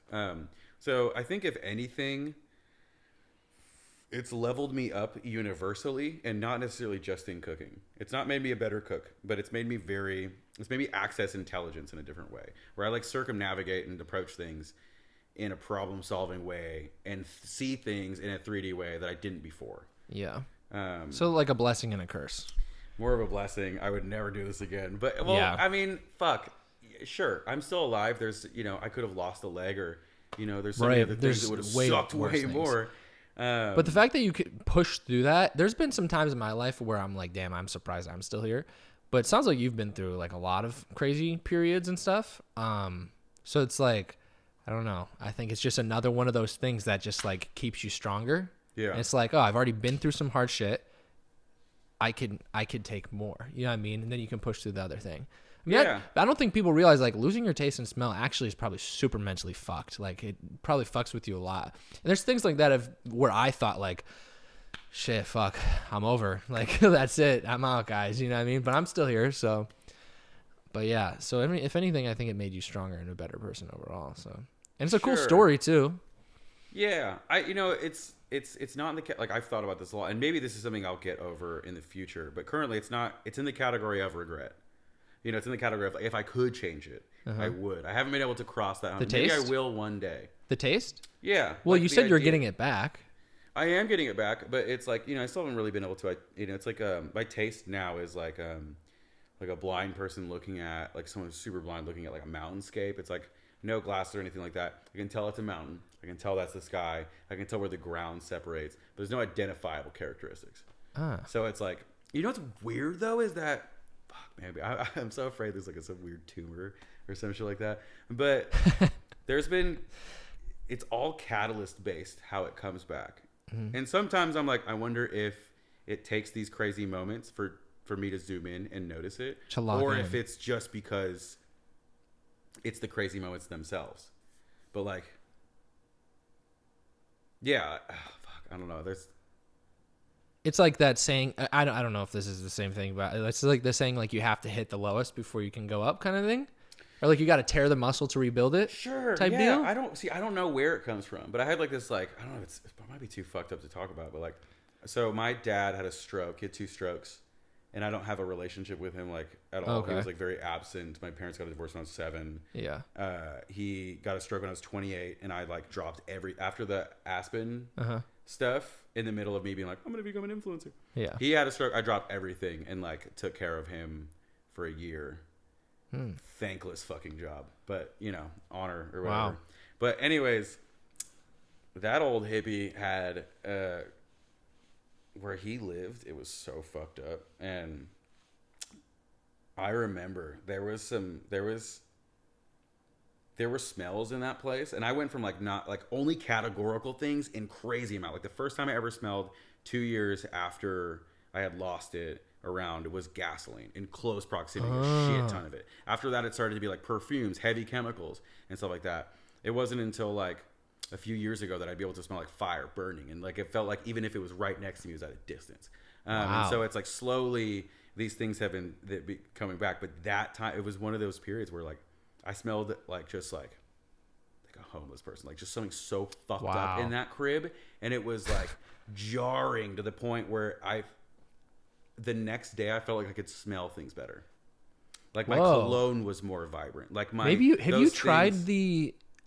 Why don't you try the thing that they did with COVID where you like burn the orange and you eat it or something? Oh yeah. Have you tried a lot of those things? So I've had so many people try all like the TikTok, like how to get your smell and taste back things. Yeah. The orange, the like neck, like there's so many different like weird things that people are like. Let me try. And I'm like open and like, not to say I like turned it away or anything like that, but yeah. No, well, it's almost got to be a hazard that you can't smell fire burning. Gasoline, chemicals, like it's almost got to be when I like was living in Sherman Oaks, probably back when we met. I was dating a girl at the time, and she had a key to my place, and I was making a stock, and I fell asleep, and she came to my place, and I don't know if you've ever been to my apartment, but like my loft, I was upstairs, and like there was smoke coming from the shit that had overburned, and it had been burnt.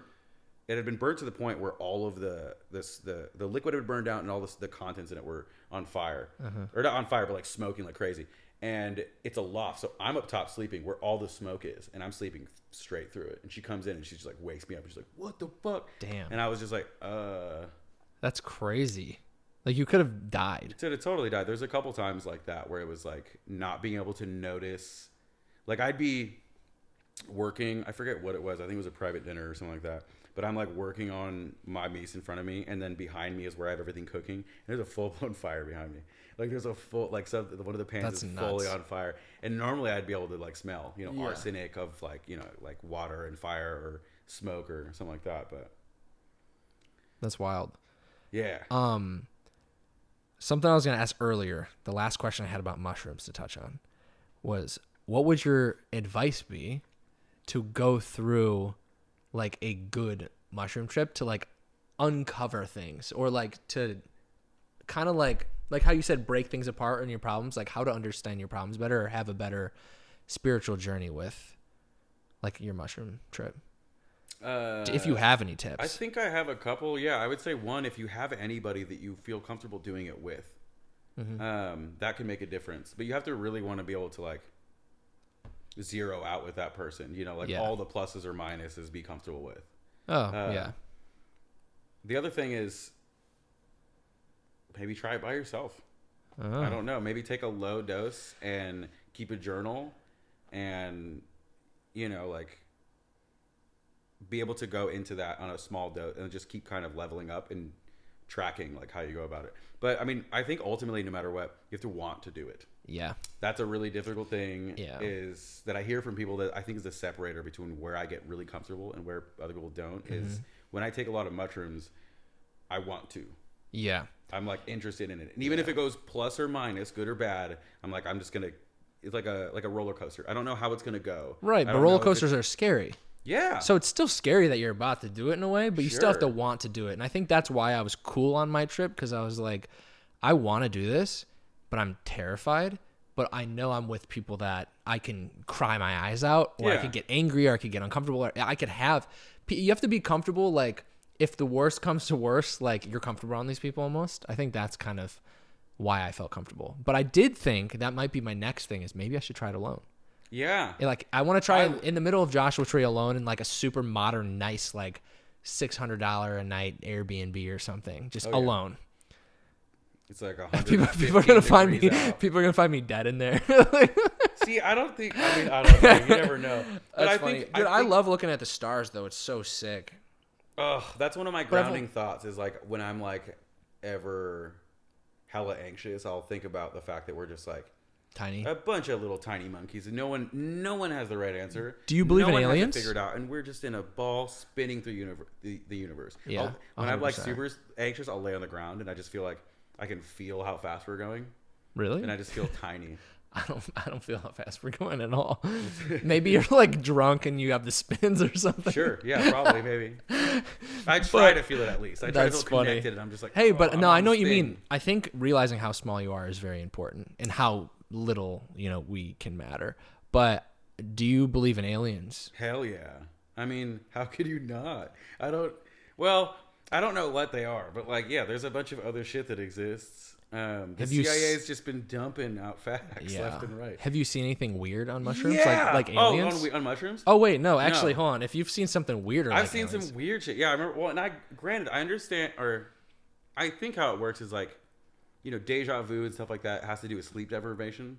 Like when you haven't slept for a long period of time, like your brain is so dependent on REM 2 that it will like force you to go into it when you're awake if you like deprive it of it. Yeah. And so that's what like I guess is theorized how deja vu and daydreams and shit like that work, is that it's just like our dream chemicals happening while you're. Anyways, when I left Aspen to go take care of my dad, I like packed everything up in like a fucking in a day and drove straight to Oakland, 18 hours.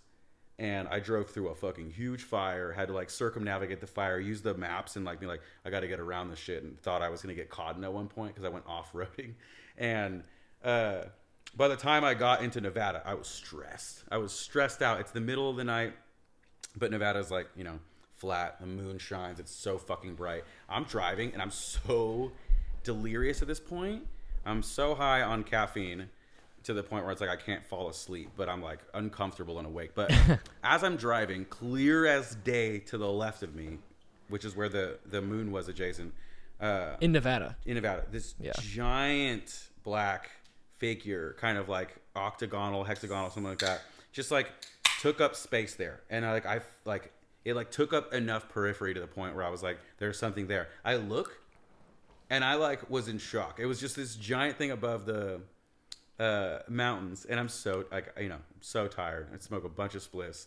I'm just like, but I've never smoked enough weed to the point where I hallucinated it. And I look at it for a second, and I'm like feeling so hollow, and I'm like, I must be tripping. And I'm like looking away a couple times, and it's still there, and I like look straight for a second, And I close my eyes and I look back and it's still there. And then as I'm looking at it, it just like immediately like shot away. just moves away, gone. And I was in shock, and I like started slowing down because I was like, wait, hold on. I want to be present with this moment. And I like go to, and by the time I like almost hit 0 miles per hour, I got overwhelmed with fear. And I was just like, wait, no, what am I slowing down for? Fuck that. Like, let's go. Let's get the fuck out of here. But I wanted to pull over and just kind of like, wait, come back. Oh, do you want to like talk to the aliens? Or just to see. I was like, was that real? Was that sleep deprivation? Was that this? Was that whatever the fuck? But there was a period, where I'm like, and I like I haven't experienced anything like that before. I consider myself like a very rational, logical being. person. Yeah, sure. You know, to I didn't think you like believe. Degree. Yeah, I didn't think you believed in anything like religious wise. No, not to say that I'm like anti of it. It's right. just like I understand the idea that there probably is something like that. Maybe, possibly. I don't know, and I won't be able to figure that out. Yeah, no. I can believe in it all I want. That's something where knowing. Hella thought I saw that shit, and I still to this day have it vivid in my brain of this giant figure, and like, yeah. So I mean, I don't know if that's what was it, but like, there's so much. That's nuts. Because I mean, I think Nevada is where the aliens live. You know, I mean, there's the ocean too. There's the whole thing about like area. What is it? 69 area? What? Yeah, it's 69. So area 69, like everybody, like all the aliens are at. Fucking. But no. Would you? Would I fuck an alien? Yeah. Would you? Yeah, totally. I was like coming up because I write jokes sometimes, and I'm like, I think it'd be so funny if just people started just having sex with aliens, and it just finds out that like, plot twist, like all these dudes are like, I just booked an alien. They're all dudes. Well, and now you're alien gay. So I've seen something weird in Nevada. Let's talk about it. And we saw this light just over the mountain too. But we talked about fucking aliens now. And I have a gift for you. Because you said I'm so 3 of your favorite things are pussy, friends, and drugs. So we got the drugs, we're friends, and I got you an alien pussy to fuck. It was friends first in the list. Yeah, it was I want that friends. to be. Yeah, it was friends, pussy, drugs. I just threw away my fleshlight, and now you have a new one. So this is perfect. I looked at all of them, and I'm like, he's gonna want the alien pussy for sure. Did you see the textured chamber in this thing? No, I didn't see any of it. You should check this out. Is that why you connotate? You're like, yeah, you're right down the street from the sex shop. Yeah. Yeah. Okay. This is perfect. What's in the lollipop? So the lollipop is a breast milk lollipop. I just had one left over from a podcast a few times ago. What do you mean? I just had a breast milk lollipop laying around the house. Mean? Where does it? So I thought, who's a better person to give a breast milk lollipop to? This is about to. The conversations that I've been having with someone about this. And fucking wink. And then a mint chocolate lubricant because I know you like food. So because I can't taste. And because you wasted on me. I literally forgot about that. Like I'm just gonna be like this and be like, oh fuck yeah. Wait, hold on. Is this actual breast milk, or is this just flavored to be? I don't know, but I got it from breast milk's expensive. I got it from Etsy, and it just said breast milk lollipop, so I'm just like, fuck it, breast milk lollipop. Stop. Mm-hmm. But alien pussy, the Queen of Mars, pure skin material, lifelike lush lips. It's a green alien pussy. Does it glow in the dark? This is the wrapping paper. Is my favorite part. Multi-texture stimulation, textured chamber maintenance. Texture map in there? You have a 1-year warranty on this too. Imagine sending that back. Yeah. Sorry guys, I fucked through the side of it. Wait, hold on. Should we look at it? Yeah, I'm hella down. Because to be honest, when I was in the sex shop today looking for it, I was like, I kind of want to try it out. But now you can say you fucked an alien pussy. Did you get the small size? No, I'm kidding. Oh, it's powdery in here. I'm scared. You gotta wash it for sure. Do you wash them? You're supposed to wash it like. Have you had a fleshlight before? Oh, dude, yeah. Okay. None of my friends, like my core group, have had them, and I'm like, this is Fort Knox. You should. You're buff, actually. Can you open this for me? You should try a fleshlight at least once. You 100% should try a fleshlight. But also, hey, do you masturbate? How do you masturbate? Let's start there. There's also a little seam right here that you just tear. Yeah, he says that being buff. The fact that you were the first person to touch it is like, hey, all right, let me take the test drive first. What the fuck? Is there an end to it? Can I come out the other side? Oh no, that sucks. I'm sorry. You're gonna have to bust through it. No, it's okay. It stretches, so it's fine. It's not like I have a fucking 12-inch dick. Yeah. How big is it? I've never measured it. Honestly. Really? Yeah. Wow. You should. I know. It's so. I feel like everyone makes like this deal about the fact that I haven't. So it's like. You should do it for TikTok. Deterred me from. For TikTok before it gets banned. Yeah, that's your last video. Is I can say this comfortably. This is the sweetest gift I've ever gotten on the podcast, by far. Yes. I need to make a compilation of that. Every single guest, I've gotten them a gift, and they've said this is the best gift. This is 100%. Jim Jeffries, if you ever watch this, if I come back on your podcast, the standards have been raised. The standard has been raised. Who's your favorite comedian? If you've never heard of oh shit. I like Jeff Dunham a lot. Is that a joke? Is that the fucking clown? The guy that does the puppet. Do you have any reenactments you want to do? Pretend to do. That's funny. No, my favorite comedian. I like. I've just finished Nathan For You. Nathan Fielder's good. I have a lot of comedy friends that they're funny. Name one. Joel Haver's great. Joel Haver's like comedy, but he does videos. He was on the podcast too. He's very funny. No running. Comedy. What comedians do I actually like? I mean, I've always. What do you like? I don't know. What do you observe? I watch a lot of things. I mostly watch like self-help, actually, surprisingly. Like Gary Vee and shit, or what's your? Gary Vee DM'd me. He DM'd me too, and Really? I thought it was an automated thing. I think he has a team running it. I'm pretty sure. But maybe your DM was probably better than mine. Well, they want me to go to the office in New York or something.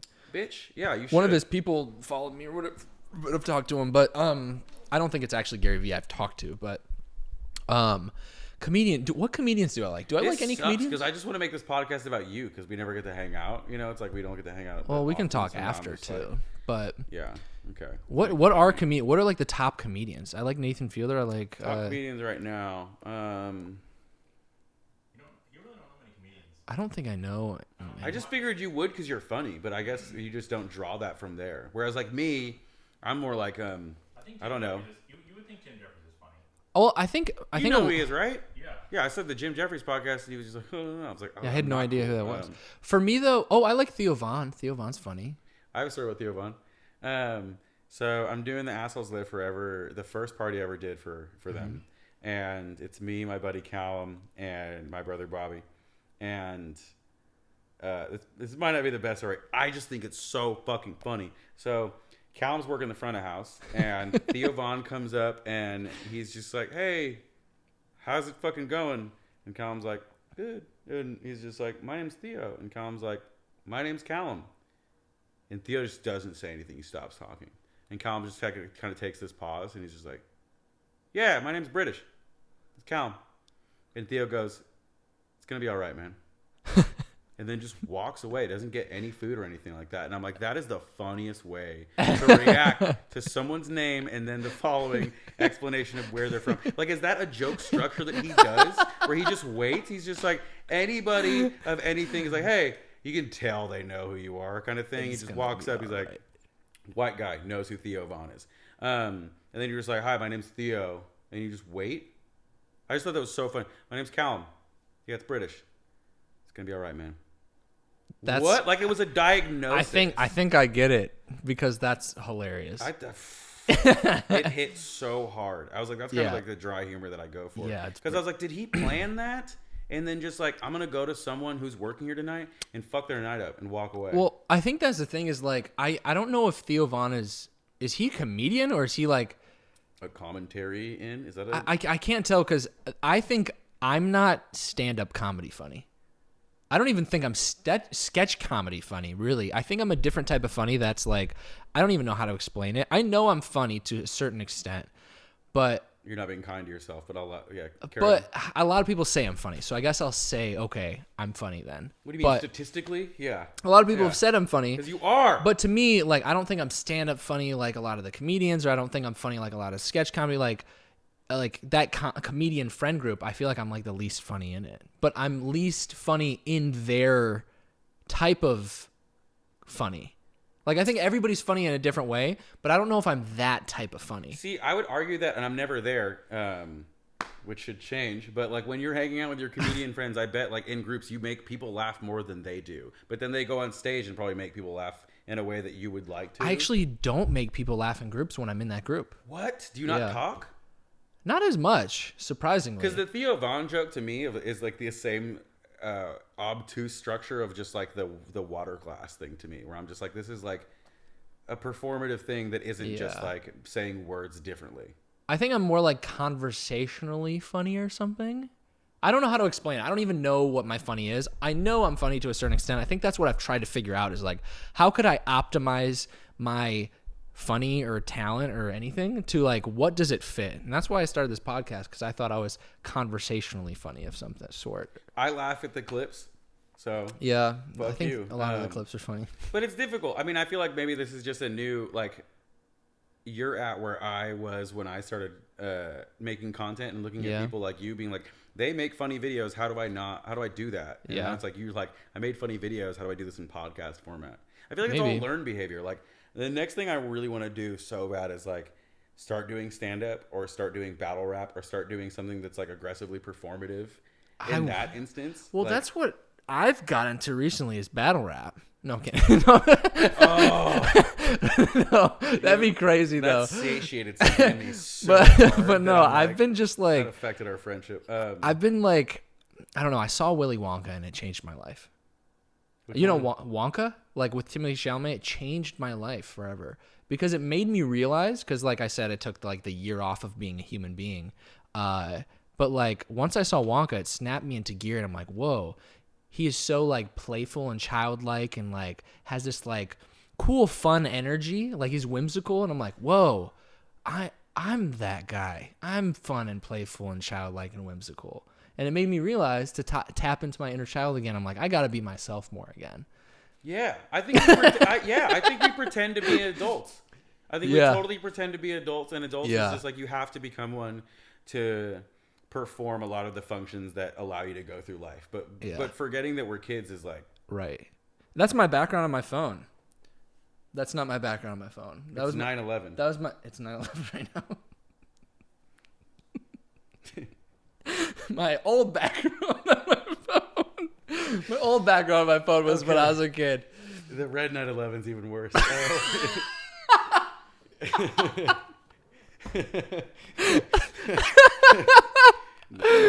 Oh shit. I love that. I want that to be my background on my phone. The picture of me. Yeah. 9/11. I'm gonna screenshot it and permanently have that as my background, 9/11. Mm-hmm. But anyways, no, I was just like, it kind of snapped me into like being like, I want to be more performative and big again. Like when I would cover myself in sauce and go, sheesh, that's about it, or do weird shit on camera. I feel like I haven't been that weird, bizarre, over the top performative me in a while. Like I haven't had fun, done crazy shit in a while. It doesn't have to be crazy, but just like performative. Like we can do a battle rap right now. I'll lose, but I'm down. If I battle rap, I'll say some cancelable stuff. Oh yeah, sure, whenever I do any sort of fake raps with my friends, it's always just like my dick, my dad, my yeah. I think what the fuck were we just talking about? We were talking about. I had like a. You were talking about something poignant- with performative, like you want to do something like battle rap or performative. I was gonna say, earlier you mentioned that like when you're like your most happy, you're doing your best content. Like when you say that like you watched Willy Wonka and you were like like me feeling kind of like a kid again made me feel it's like I feel like if I tap into that, I'll be able to do X, Y, Z. Maybe it's more so it's just like identifying like, hey, feeling like a kid again made me happy. And when I'm Yeah. happy, I do that kind of shit. And maybe Yeah. like the A to B of that isn't like, I need to do this to make content better. It's like, oh, I want to do this because it'll make me happy, and then content will follow. Right. That makes I sense. don't even know how you do it. Like I have been doing content now. It was September was when I started. Not this September, but last September. That's when I started full time, and it's been insane. I mentioned it in the beginning where I was just like, I see people do it, and I thought that it would be so replicable and easy to find that structure. But like, you know, when I'm on television and there's shit tons of cameras on me, I'm good. I'm locked in. I'm just all I have to do is just too fast, too focused, fucking cook well, and I go into the zone. I get home, and I'll do brand deals, or even if I'm just shooting a video by myself, and I know exactly what I want to say, and I hit record, and I go around to the other side, and it just hollow, quiet, and I just can't. Like granted, it's something I need to learn. And at first I was like, you're just not good at this. You're just like, you're bad at this. And like, what I'm trying to get better at now is being like, you are level 1 or you're level 3 or whatever. It's just like, this is, although you do things that are similar to this, you've never done this. You are a novice at this. And so I look at your stuff. When you describe like stuff that's difficult for you, it's so inspiring because I'm like, ugh, I want to feel that level of uninspired at that point, at some point. Damn. Like, I want to get there where I'm like disappointed in work that I've done that is that successful. Because like you'll have those push and pulls, I'm assuming, where sometimes you're like, I love the shit that I do. Yeah, or I hate the shit that I do. I think it definitely flips where like, I think what I've boiled it down to is like, I just want to make myself proud. I want to make content that makes me happy and proud and fulfilled. And a lot of the times I'm like, fuck, I don't feel like that. Like there's a few things that I have made that I'm proud of. And surprisingly, this podcast, you know, right now it really only has like 100 something followers, and like I'm pretty happy with how the podcast is coming out and the clips and stuff. But like a lot of times I'm like, what am I doing? Like I'm not proud yet, and I'm like, I wonder if there ever will be a point where I'm like, this is awesome. Maybe there won't be. Like you gotta find that. Like the Lua Beta quote. The bar cannot be hit because we always reset it. Like it might just be that. I wonder if we just will keep chasing and nothing will ever satisfy that. Like I wonder if Mr. Beast is like, fuck man, like my videos just aren't that great. You know? Yeah, I guarantee it. Yeah. But it's like where you find your level of comfort, I think is it's all learned behavior. Like I learned this with, can I pee before I say this point? I have to pee too, and also we have to cook something still, and also I have this spicy Dr. Pepper that they sent me, and I've been wanting to try it for so long. I have to pee too. People do this whole ranch versus blue cheese argument, and I'm like, the blue cheese people can't hate ranch because the base of your blue cheese dressing should be ranch. If not, you just have unflavored mayonnaise. Pretty much. Boo. The fuck? Herb me up, daddy. Like, give me some shit. I agree. That's where I sit on it. Ranch over. I mean, blue cheese over ranch every day. Unless, I don't know, a barbecue wing deserves ranch.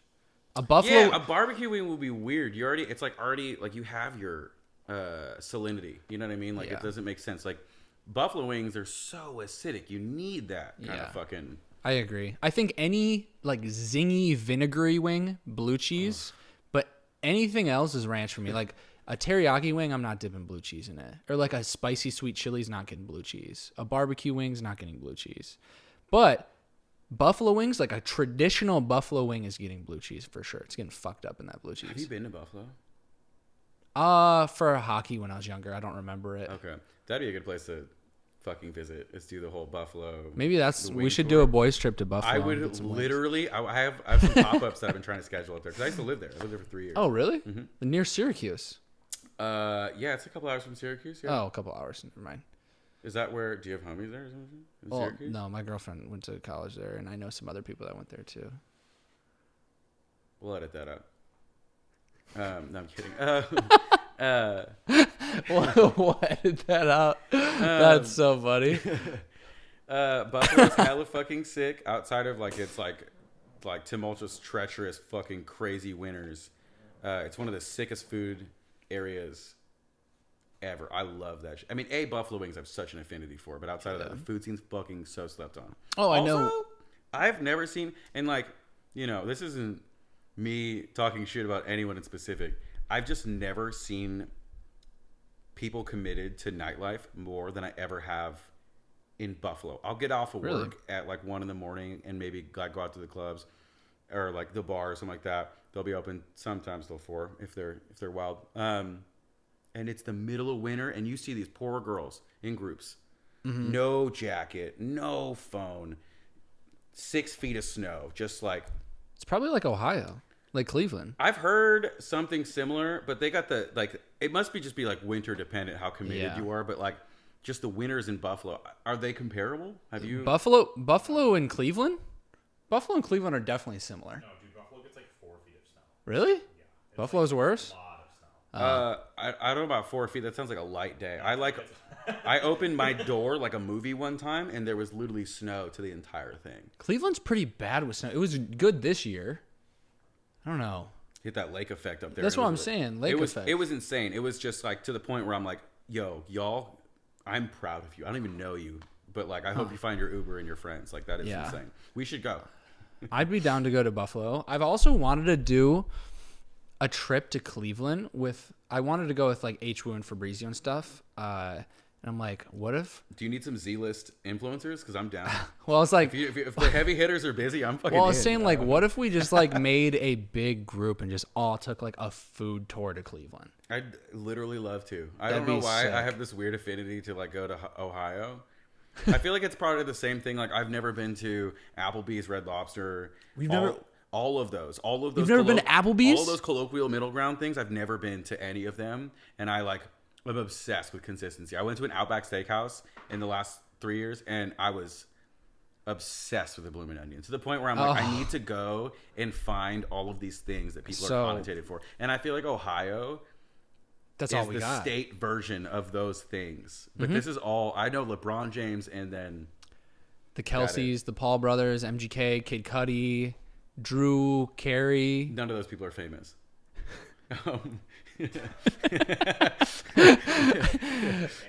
Famous people. Okay, Yeah, who's famous from Cleveland? Fucking who's the Earhart? Ohio. Airwright? Who are the? Amelia No, the people who did the plane. Amelia Earhart. Whoever made the plane, Oliver and Wilbur. The Wright Wright brothers. Yeah. The Earhart I brothers almost are said the Orville brothers. But the those are Earhart- popcorn. Walker Brothers. We'll be right back. the Earhart brothers are people I went to high school with, and I just mixed up the Wright brothers with them. They were twins. My sister was named after Amelia. Really? She got lost. Yeah, it's like the least successful pilot in history. I don't know why he would have been named after that. But no, a Cleveland food tour would be sick. And also, if we did, I would be down if we had like a whole week together to do every single day, like one a day, like a collab of like your first time doing Applebee's, your first time doing Longhorn Steakhouse, your first time doing Chili's or TGI Fridays or I feel something. like a Make-A-Wish kid right now. Like, that would literally do like so much for me. And I feel like structurally. a white, like washed up redneck trailer trash fried bologna sandwich. I'll wear a suit. I feel like I will literally thrive in Olive Garden. I've never heard anything about that place that I'm not excited about. Red Lobster is, well, it's mid, obviously. But Is it? I need to find that out for myself. Last time I went to Red Lobster, I said I would never step foot in a Darden restaurant again. But what? It's part of a Darden. But then What about the biscuits though? Because the cheddar biscuits, Right, right. that's where I'm going. I want like the heavy hitters from the cheddar biscuits from Red Lobster. But then People 3 years freak out about it. right, and then like a year ago, I ended up at an Olive Garden, so And that's also Darden. breadsticks. Breadsticks, yeah. Honestly, Good? I went to Olive Garden, not that bad. I got a Bud Light and spaghetti with meat sauce, Bud Light. We'll be right back. It's a little- and it was, yeah, I don't know, but I just, it was a beer. It was the cheapest beer on the menu. Can I ask you something? Yeah. Cool. Do you have a ceiling for how famous you want to be? Like, if someone was to just like, because I don't know why you're in this, like, I guess, but like, do you like, does fame match success? Like, is that where you border them at? Because like for me right now, I'm like, I get recognized at grocery stores sometimes and shit like that, and it's like fun, but I could totally see like down, like I don't want to be famous. Like I don't know, like the idea of going on Hot Ones one day sounds like was thinking about this, like, do I want to get to a level where I'm gonna like get seen by everybody all That's the a goal. time and just like want to Yeah. do that shit? Because I do, but I'm like, Yeah. I do for the ability to do it, but then do I want to actually deal with it after? I keep telling myself no. So Hot Ones has always been a goal of mine. Yeah. So I guess the answer is yes. Yeah. Like for the Hot Ones question, like Hot Ones. Because that's famous. Yeah. You get on Hot Ones, you're famous. I guess Yeah. fuck, I would say. That's like the barometer. Yeah. I mean, No. they started and they had like some people that weren't like heavy hitters in the beginning, Like but that's 9 how. years ago. You know what I Yeah, mean? Like it's been right, so yeah. long. Like they're like a legacy. at But this that's point. when I wanted to get on Hot Ones. I'm like, maybe I'm big enough to get on Hot Ones. When I was like, I had like 5,000 followers. Like, but I've always wanted to be on Hot Ones, and that is a goal. Obviously, I have to. I would say you're so much closer than you think you are. Like you could be within 5 years of that. I don't know, Which but is think about it. insane to I think have about. to be some. I can't be. They don't do influencers, right? Like Who's to say? Charlie D'Amelio's not on, like, and she's the biggest, or like. No, that rule is changing by the day. I would say. I feel like Yeah. that industry. I mean, is, maybe. I guess like if I ever got into acting or music, I do want to get into music eventually. I want to maybe get back into acting, but I don't know. I think I'd be cool. I'd be cool with being. There's no cap to the ceiling of fame or success. Like I'm cool with being the first trillionaire. I'm cool with being the most famous person that's ever lived too. I'm cool with either of those. if you had a choice, I guess is like my question. Would you rather have everything that you wanted in the world and not have anybody know you? Or would you rather have everything in the world because people know you? You don't have to answer that now, but that's something I've been trying to ask myself lately. Because, like, especially with TV and stuff like that, like, you know, I just did fucking Chopped. I'm, like, probably going to do more and more and more. I don't know what each time I'm going to keep going up a level. And I wonder if it's ever going to get to the point where I don't have the chance of going back. Which is, like, silly for, you know, I probably a lot of people that watch this are like, bitch, you're a tadpole. But I'm just like, you know, like, I feel like when you get to a certain point, you're only, like, a year or two away from, like, getting there. Like... And that could be very true. I mean, I could be a day away. You could, 100%. The way that you make videos, 100%. Well, it's just like I could be a day away. I could be 10 years away. But like for me, I don't know. I think I'm trying to detach from the outcome because I think I was very outcome oriented. If you asked me this question 7 years ago or even like 3 years ago or even 3 years ago, last time we hung out, I would have said, I want to be the most famous person in the world and have the most money as possible. I want to be famous. I want to be successful. I want everything in the world. Like I want to have everything. But now I'm like, I do like, I don't know, like if I was famous, I think I'd still go to like McDonald's and like wear like baggy jean shorts or like maybe go to LA Fitness. I don't know, but like the Adam Sandler route? Maybe, but then like I don't know what it's like to be that level of famous. I don't get stopped. I don't get stopped. Like you probably get noticed more than I do. I've been covered in sauce for an entire year of my career. So people didn't know what I look like. Now my head's shaved, so people aren't going to notice who I am. I don't know. I think I'm on the fence of that where I'm like, do I want it? Do I not? Yeah. Do I want just a bajillion dollars in my bank and everything else I wanted? But there's still that desire of fame to some degree. Yeah, it's fun. It is especially fun. when you experience it, like it's different. Like, But is it fun for the ego boost or is it fun because it's actually fun? And I can't tell because I think it's probably a learned behavior. I think it's something that you have to get used to and then be able to understand and like categorize as it comes in. I don't think you can just like automatically be good at it. Yeah. I think for me, it puts you in a new level of like-minded people as well. Like for me, it's almost like, oh, there's, you know, like the people who get famous are also doing what I want to do. So like, then I'm sure I'd get along with those people if they're doing similar things and have a similar mindset to me. So I'm like, for me, there's even part of it that's like just doing it for other friends and connections and opportunities and like fun stuff, like cool invitations to cool parties or yachts or like just like cool like-minded friends. I don't know. I think I've always wanted to be Sure, like Herdez trip, I was like, that's so fucking sick. I was It like, was that's so super cute. sick. Like, that's Yeah. like, But I don't know if it's the fame or if it's what comes with it. But there's also negatives that come with it too. I'm not sure. It's There still a is. loaded. It's still a loaded question where I'm like, I'm not fully sure how I feel if I want to be famous or not. It could change in the next week. But if it happens, it happens. I think maybe it's just like it's important to be cognizant of it, and as like shit goes by, I'm definitely not scared of it. I'm not scared if I do get too famous. I'm not scared of that. I'm with I'm- you there. I'm I not am more scared. than I am. I'm not more scared than I am not scared, or whatever. Yeah, I'm scared Or that I that am scared, whatever. I'm scared sometimes like it's too late. See, but then that's always such a funny barometer to me, because then you look at so many people, like who are you aspiring to be? Who are the metrics? Because like you have a Yeah. lot of people that like didn't ever start or Yeah. become famous until they're like 30s, 40s, 50s, 60s and shit like that. You know what's cool? Like when I was in Hell's Kitchen, Chris Angel did a private show for us, and Oh yeah. it was before he did his Vegas residency. He was like about to put that show on. And I don't know how much this was all TV or something like that. Yeah. But anyways, he like flew, and it was amazing. Like I love magic and shit like that. And I was like, all right, like the beauty in it is that I don't know how he did it. It doesn't matter how he did it. I just Right. can't figure it the fuck out. And he literally flew, and I was like, sick. At the end of it, Gordon was like, do you guys have any questions for him? And no one did. No one did in the group. Or I was like, you guys Weird. are fucking crazy. But I asked him, I was like, when did you almost give up the most? Like, what was the Whoa. place where you almost lost it? And I forget what his answer was, but at the end of it, he said, it was the most codifying. He said some like long-winded like thing that was like super cheesy, but at the end of it, he said it took me 18 years to become an overnight celebrity. Yeah. And the way that he said it in context was, it took me 18 years of really hard work for me to get successful, for people to then tell me that I was an overnight celebrity.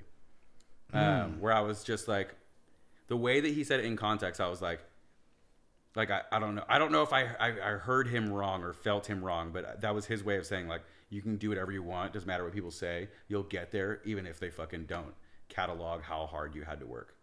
Which I was just like, that's... I've heard that phrase said before in I don't know, for me, I mean, I definitely see how that's a thing. Like, people work their whole fucking life to become an overnight celebrity. Yeah. And it's interesting because something Liam said to me was, I don't know how he phrased it, but it was like something like, I kind of felt like I guess I wasn't giving myself enough credit one day. And he believe it. kind of said something You like, clinically do that. right, yeah. But he said something like, dude, you've been making videos since fucking high school. And it took you like 7-8 years, and then you finally got there.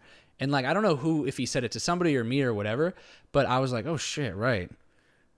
Yeah, I guess I have been doing this a while. Like, I actually have been doing it a while, versus in my brain, I felt like, oh, it was so easy. Like, it just happened overnight. Like, I just felt like it was so easy to get the followers. It's too easy. Like, I don't know, blah, blah, blah, blah, blah. Like, I felt like a fraud almost. Like, I was almost guilty. Like, I don't feel like I am deserving of this, because like, I feel like anybody could do it.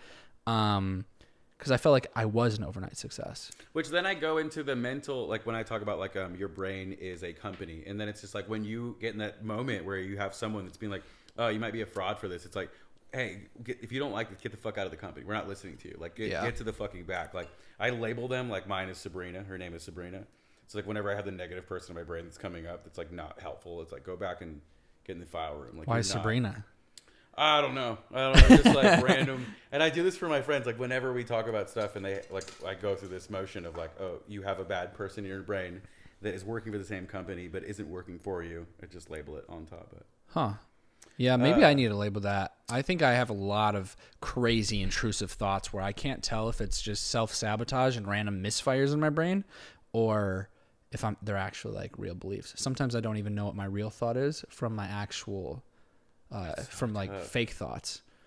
Well, and it's never like, you'll have people tell you like, just do this, and it comes from them like having handled something for so long, and they're trying to give you the tools, but it's not helpful because you have to go on that journey and get them yourself. Yeah. But it's just like, it's like you're the only person on your team. It's just like what I always try to tell myself when I'm like in moments of darkness. It's like, I'm the only person that's on my team right now. If it's super dark, I'm not helping anybody on the team. I'm just bringing down morale. Yeah. Um, What was you said something about Hell's Kitchen, and I was like, so I've never met Gordon Ramsay. which is so crazy to think about. I know, isn't that crazy that I haven't? I know, right?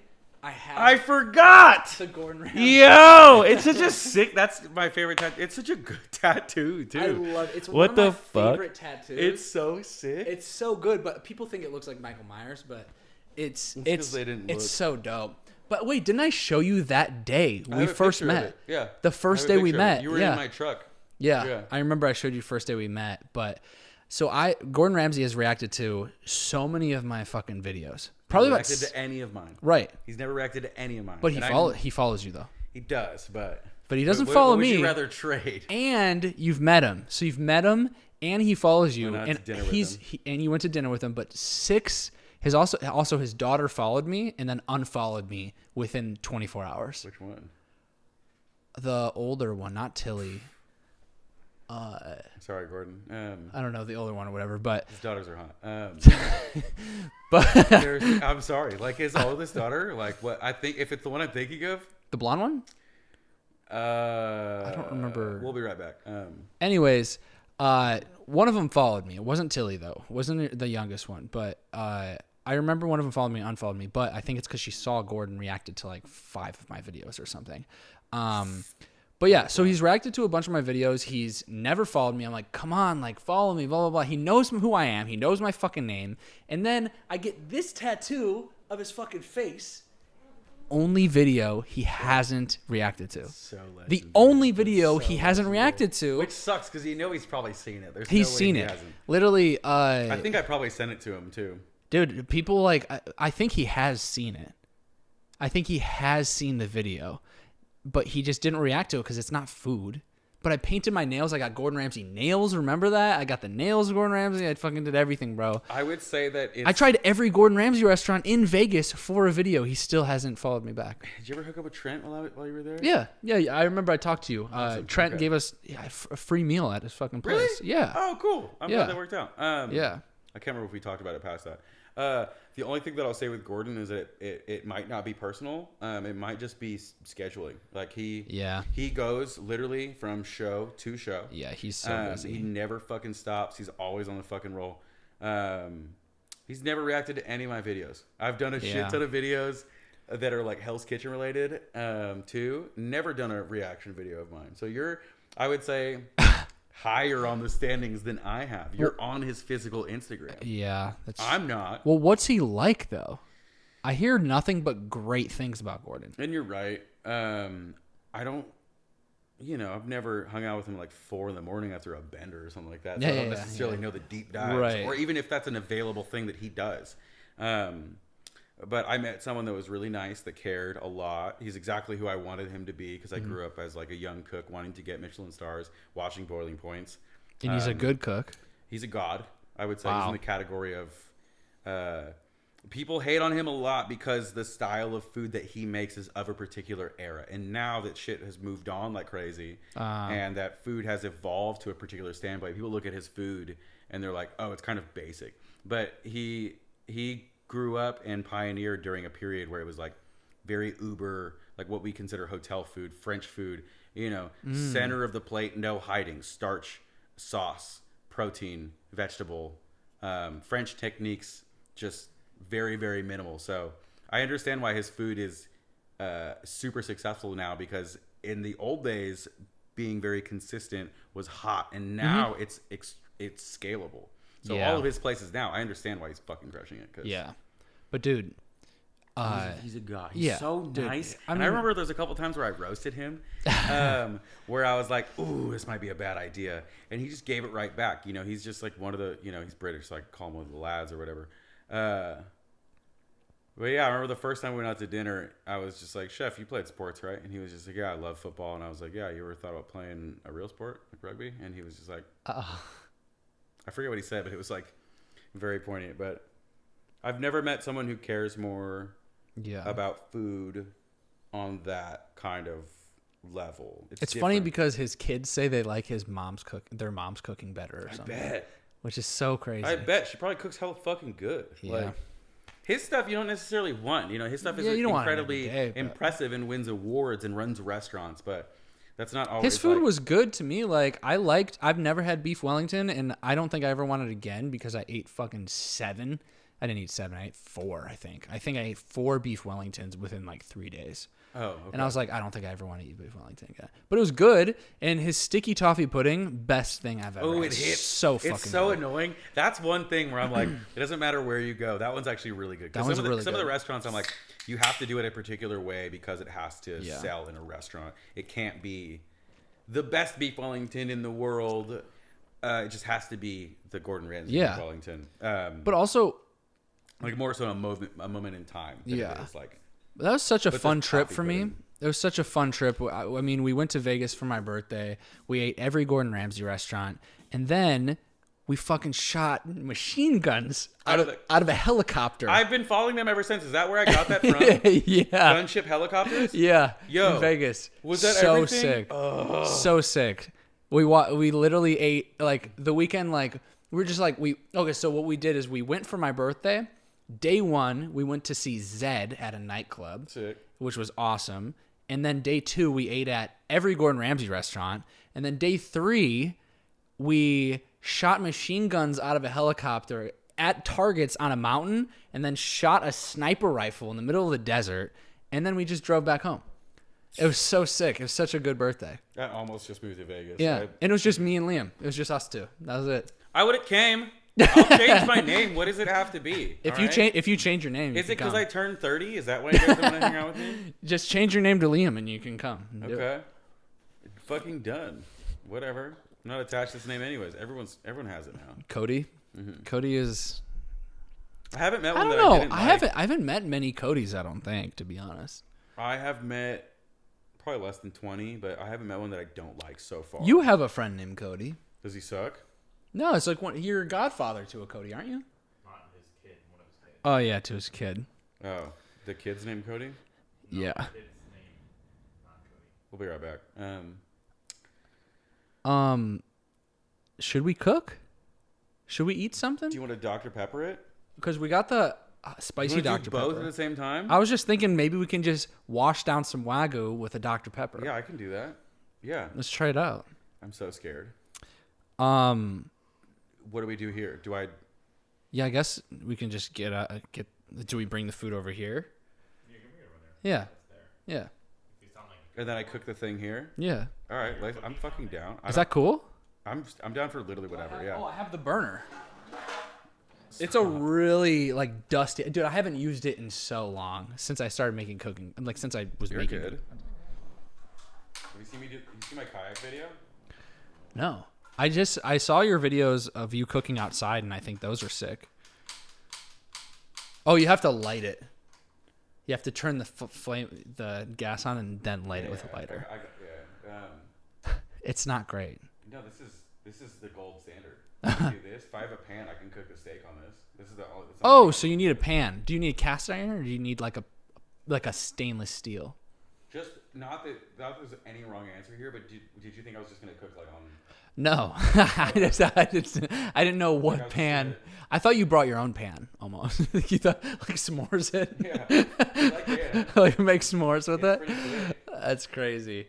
I mean, what pan would you prefer? Any sort of... I can just go get it too. Okay. Any sort of saute pan? It's over there, or yeah. No, it's okay. You just hold...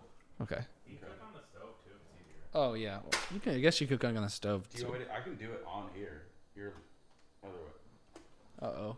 Here. Give. Oh shit. Give. Oh, it smells like gas. It smells like gas. Like freaked me out for a second. I hate chemicals, man. I get paranoid of chemicals because I could actually smell them. You do me so crying. Oh, that's the pan that you wanted? Would you have used the cast iron? That's like the last pan I would ever use, to be honest. Would you use the small one? But doesn't really matter. Oh yeah, we need a lighter. Are you a foot guy? You like feet? I like. Getting into feet more and more as time goes on. I think I'm more so realizing that I'm not into them. I love feet. I don't know what Oh, wait, can we redo that?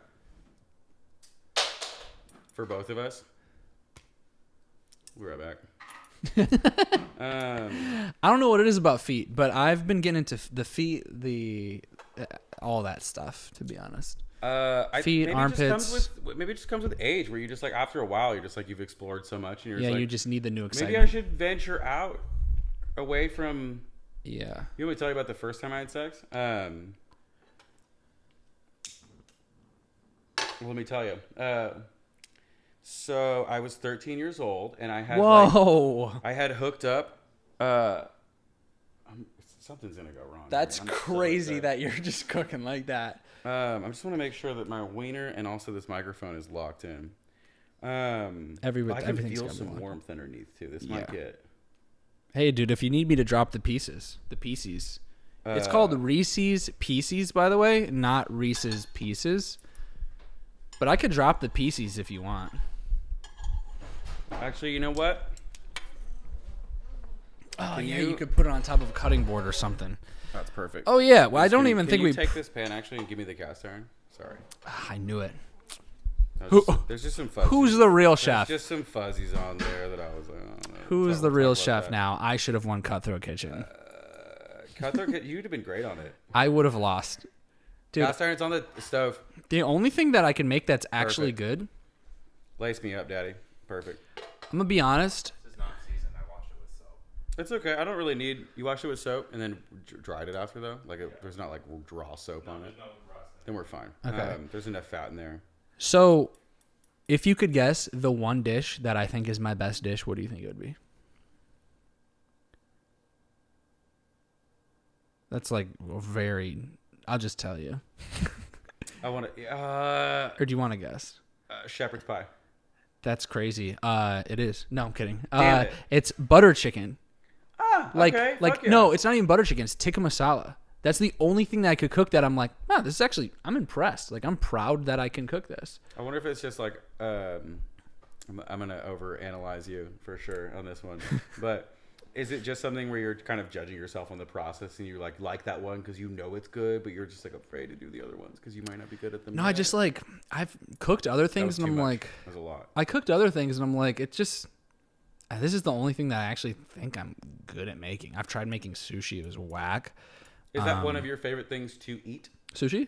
No, butter chicken. No, I like it, but there's things that I wish I could cook. Like if what? If I can make Korean fried chicken wings. Bitch, we could have done it tonight. Sorry, I didn't mean to get so aggressive. Or sushi. Like, I would love to make sushi, and we're kind of making it now. Sushi's a tough one. Because that's just like little mechanics that you have to do over and over. Well, what are your 3 favorite foods? Mine are probably sushi, Korean fried chicken, or chicken wings in general. And maybe like, I don't know. The third's a toss-up. Maybe Indian food, tacos, burgers, something like that. I don't hack. It's so hard to choose a favorite. I always cuntily tell people like, "What's your favorite song?" Yeah, that's tough actually. Yeah, just as like a thank you. Just as like a barometer of like, let me give you a question that's just as difficult for me to answer. Yeah, favorite song. But if gun to my head, it's more so regional, like Korean food, Vietnamese food, Mexican food probably come to mind first. Dude, Japanese food's hella fucking cool, but I've recently been getting into Korean food because it's like no rules version of Japanese food. Well, what do you like better? Do you like pho or ramen better? Pho all day. Me too. Pho all day. Dude, I did not like Vietnamese pho food you at can all. do every single day. Like that's something I can have pho every fucking day. Have you ever had chicken pho? Yeah, pho guy. Pho guy. Dude, chicken pho is bruh. Bomb. Chicken pho hits. Yeah. I didn't like Vietnamese food until I dated a Vietnamese girl, and her mom makes the best food ever. Vietnamese food is a fucking cheat code. And also in terms of like all the cultures that have been dominated by another culture, it sucks to have that shit happen. But like the fact that Vietnamese food got fused with French food is insane. It's created some insane stuff. A banh mi, that's so sick. Dude.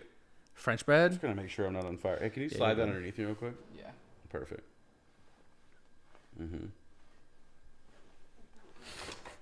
Locked in. You know, I was looking today in the gym. This was my distraction today. Is this about to be about wieners?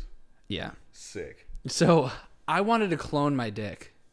Yeah. You've seen that, right? Clone a I've almost done it. Yeah. I want to do it, but there's so many bad reviews about it. But I wanted maybe get like a 3D printed I don't know. I want to make a dildo of my penis so bad. Dick and balls. And I've wanted to do it. I don't know how to do it, but I was at the gym and I You was gotta like, take Viagra or like a honey pack or something like that. yeah, because you have to stay hard through the whole thing. That's the thing. Yeah, and like you don't want to be like not representing of it. Right, And you gotta because choose the good. I don't know about you, but like I have good days and bad days. Like some days I look Yeah.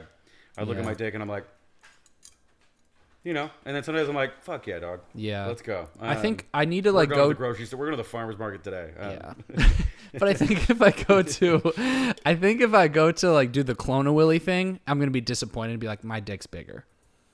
Oh yeah, but Disappointed to me it's bigger. No, you probably love it. But- I feel like when you see your dick out of context, you're like, dude, my dick is cool. But when you see it like attached to your own body, you're like, this shit is not.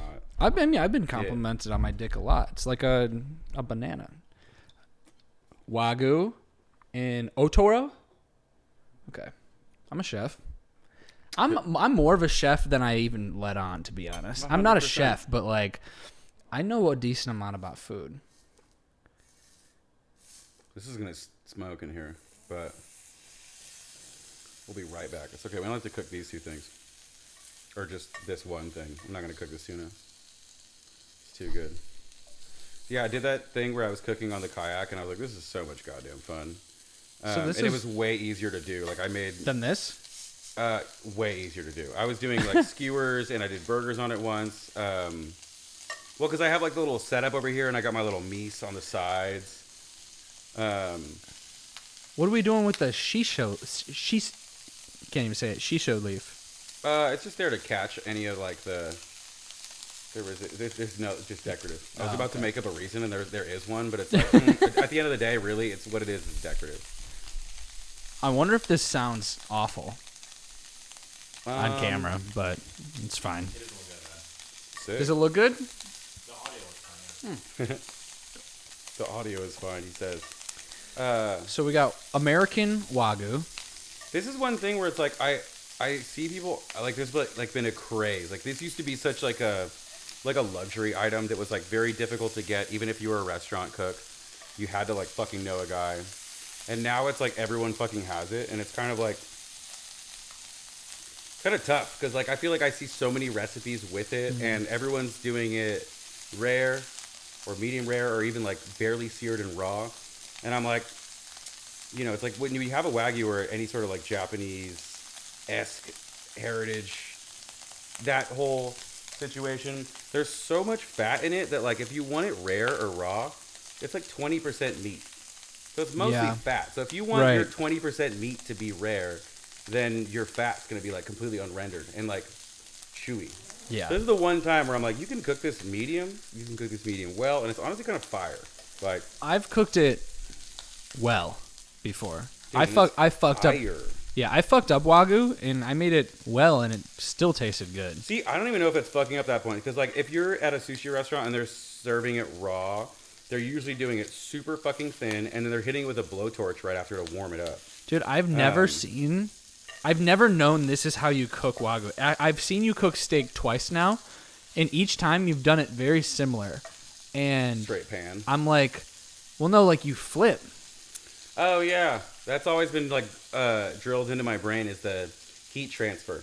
So it's like you have an immediate friction on the bottom, like the most friction, and it's like that friction needs like time to get to the center. If you just do it on one side and then flip it, then it's like you get this giant wall of like well done, and then Heston Blumenthal, who's like used to be like the pioneer of like molecular astronomy and stuff like that, did this one experiment where he did it on like a thermomolecular camera where he flipped a steak like an obnoxious amount of time and did like this graph of like, all right, where is this starting to hurt? And he found that like you can flip a steak every 18 seconds and you're developing sit crust and you're allowing that heat to transfer to the middle, and that just makes for like even cooking all the way through. Yeah. But you would think you're supposed to just leave it on one side to develop the crust and then flip it. I would think that if that's what I was told, and that's what most people that's what are. everybody's They're like 4 minutes each side. Yeah. I know how I'm doing it. But you flipped this like 3 times now, I think, At least. and the crust looks incredible already. I mean, I have no interest in being the best chef by any means, but I do like the idea of cooking meat super well. I'm like, not to say I'm in competition with that, but I feel like everyone just does it You just lit that on fire. This part? I saw it catch on fire, and then you grabbed it right after. It looks like every person that's been here has lit this on fire at least once. Nobody's cooked on this podcast yet. No? No, you're actually the first. You're the first food influencer on this podcast. Well, aside from you.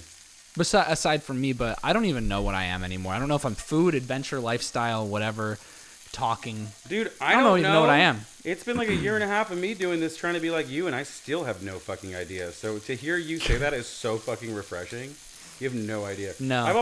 I like recently almost quit the shit because I'm just like, can I do this? So I got to the point where I'm like, I'm making money with it, but I'm like, is this sustainable? Is this long term? Like, am I chasing a dream that might not ever fucking come true? Because I'm like, I went from like not doing it to then in a year competing with people in the industry. Yeah. And I'm getting deals and stuff like that. Well, you're definitely good at it.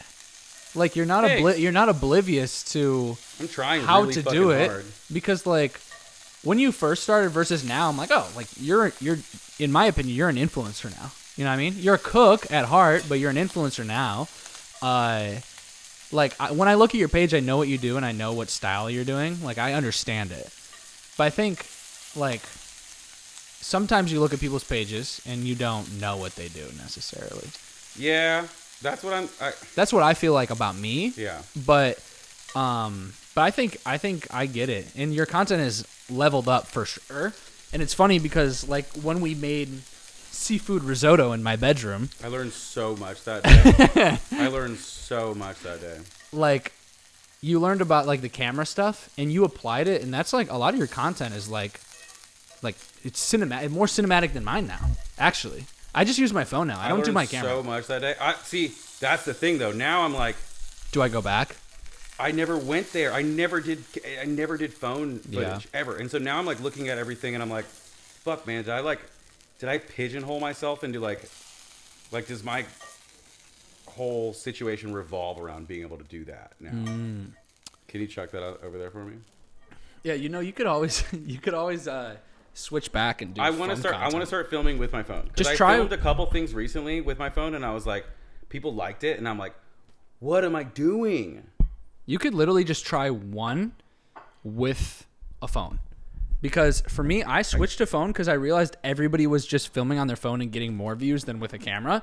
And I'm like, why am I? Yeah, exactly. Why am I like wasting my time? It takes way less time to do it on your phone than your camera. Yo, it hella does. In terms of exporting file size, just the ease of like operating a fucking tripod, everything about it A to B. I was just like, why am I doing this now? And I filmed a couple things on my phone. People liked it, and I'm like, fuck, do I need to retrain my fucking audience to do this shit?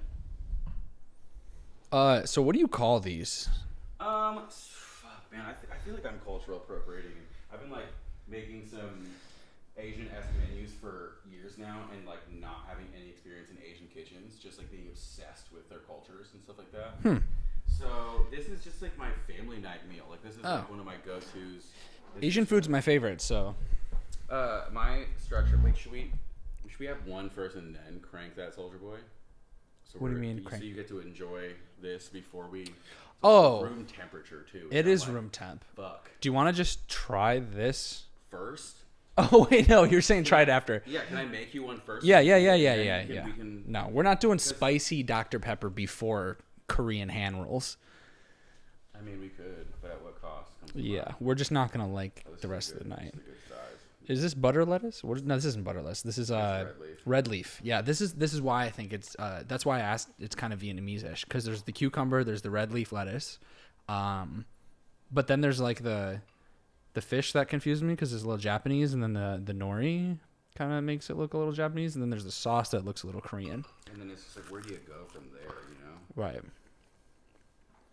Oh, oops. Yeah, awkward. Oh, and then you do fish on top of it? Yeah. Oh, I didn't know you do beef and fish. You don't have to. Oh. You know what? Some surf and turf. We'll do this first. Okay. Try the wagyu. And then you can dip it into this sauce. This is just for building your little thing. Is there lemongrass in this? No. Okay. Are you allergic? Or do you No. hate it? No, I love lemongrass, but it looked like there's lemongrass in it. No, just super thinly sliced ginger. Because I'm built like that. Super. Fucking cut like That's that. funny. Wait, we should cheers it for sure. I should wait. So I should panic fucking build this. Oh shit. Yeah, no, you can do whatever you want. Wait, is this sauce different than that sauce? It is. This one is gochujang, which is like. Oh yeah. Yeah, you know it. I'm not gonna tell you why Yeah. we know that, but we know. We know what it is. I just don't know what it is. I just know what it is.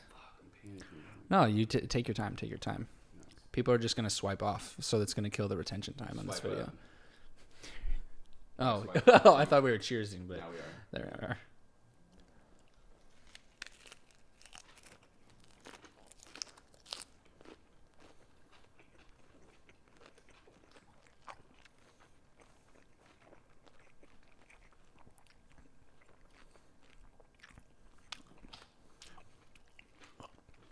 I've never had anything like that in my entire life.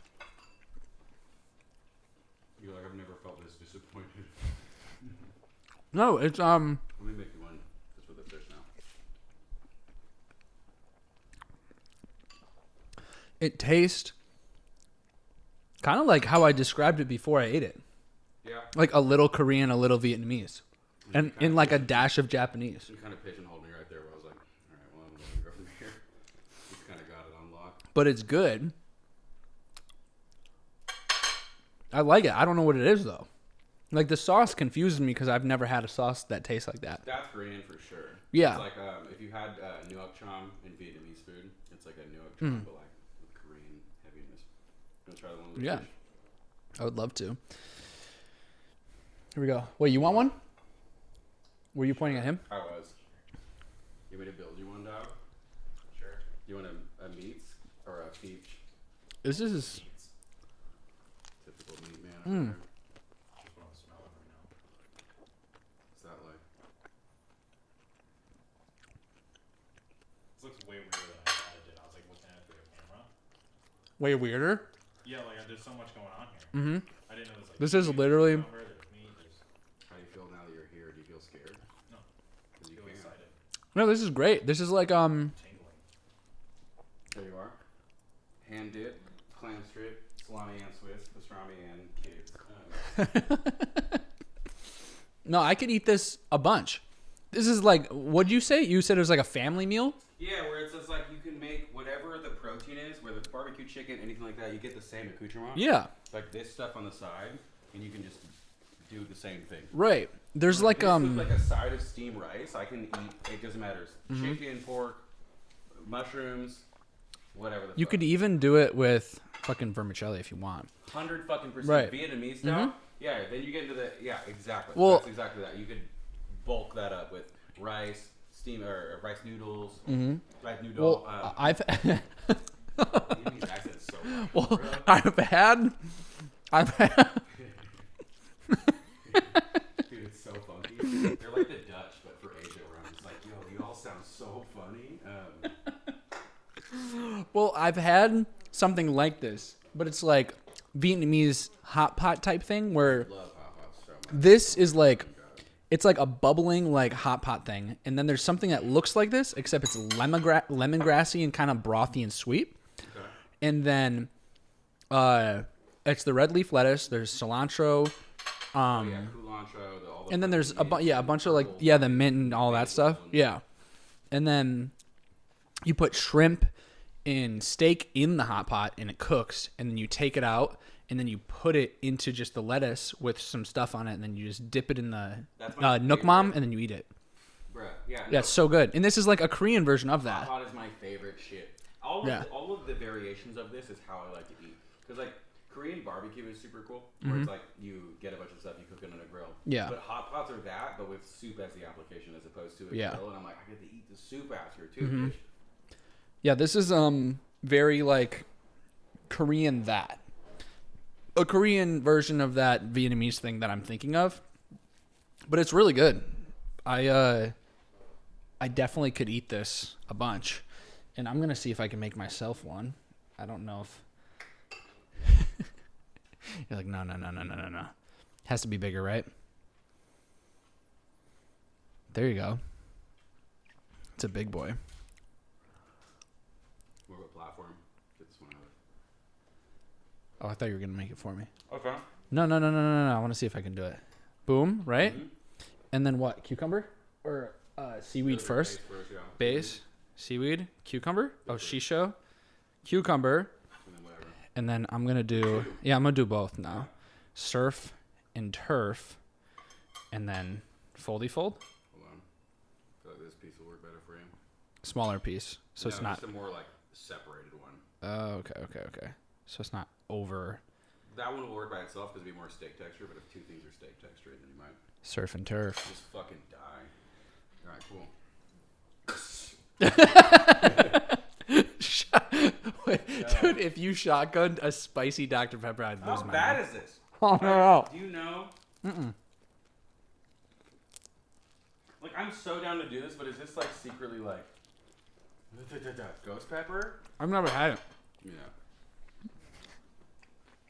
I have to pee again. Still recording? Yeah, we're going. So you brought me a drink, so I mean, I was gonna say I brought us a drink, but We can try the sock. Oh, we shit, dude. have different standards for what is a fucking gift at this point. How hot is that? I've never had it. I'm down. Do we just split 50-50 and you chug it, half of it, and I chug half of it? I'm not chugging a spicy Dr. Pepper. What do you mean? You're gonna sip this? I'm fucking scared. It smells like a DP. Maybe we should take shots. Depending on of your it. definition of that, it Let's take shots of Dr. Pepper, right? No, he's a sake bottle, dude. Okay, yeah, let's do shots of sake instead Dude, of Dr. Pepper. it's spilling over. Here, I'll. Oh no, it's going. There's too much carbonation. You just gotta go. You have to go right now. I'm gonna do. You have to go right now. Go for half of it. Is it that bad? Hold on. Are you telling the audience to hold on? I'm not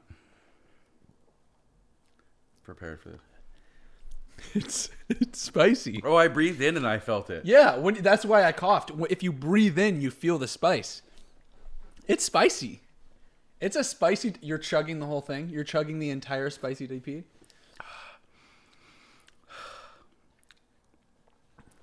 Honestly, I just wanted to get it over with to see if it was bad. Wait, you can't even taste. No, but I can feel. Oh, so you could feel the spice. Yeah, spice is a pain tolerance. That's where it resides, and there's no flavor for spice. It's just like it's in the same area that your body processes pain. So how was this for you, taste wise? There's salt on this. There's salt from that. It's just like watery, fatty, watery. Spicy body, spicy acidic. It's just more so those kinds of cues That's crazy. that I But get. so how's the spicy Dr. Pepper for you? Dude, I thought I was gonna be so bad. It's That's not like that bad, right? 1 or 2 out of 10. Yeah, Like, but it's actually spicy though. Like it's not It's not gonna kill you, but it has no, spiciness. it's immediate cayenne. But the worry that you expressed, same on me. I'm like, when I breathed that in, I was like, oh, I'm about to die. Yeah. Because that's how normally I judge that stuff. If I'm breathing and it's spicy, I know that's bad. Like I know, Yeah. generally speaking. But that one is like, maybe it's just because it's carbonated. Yeah.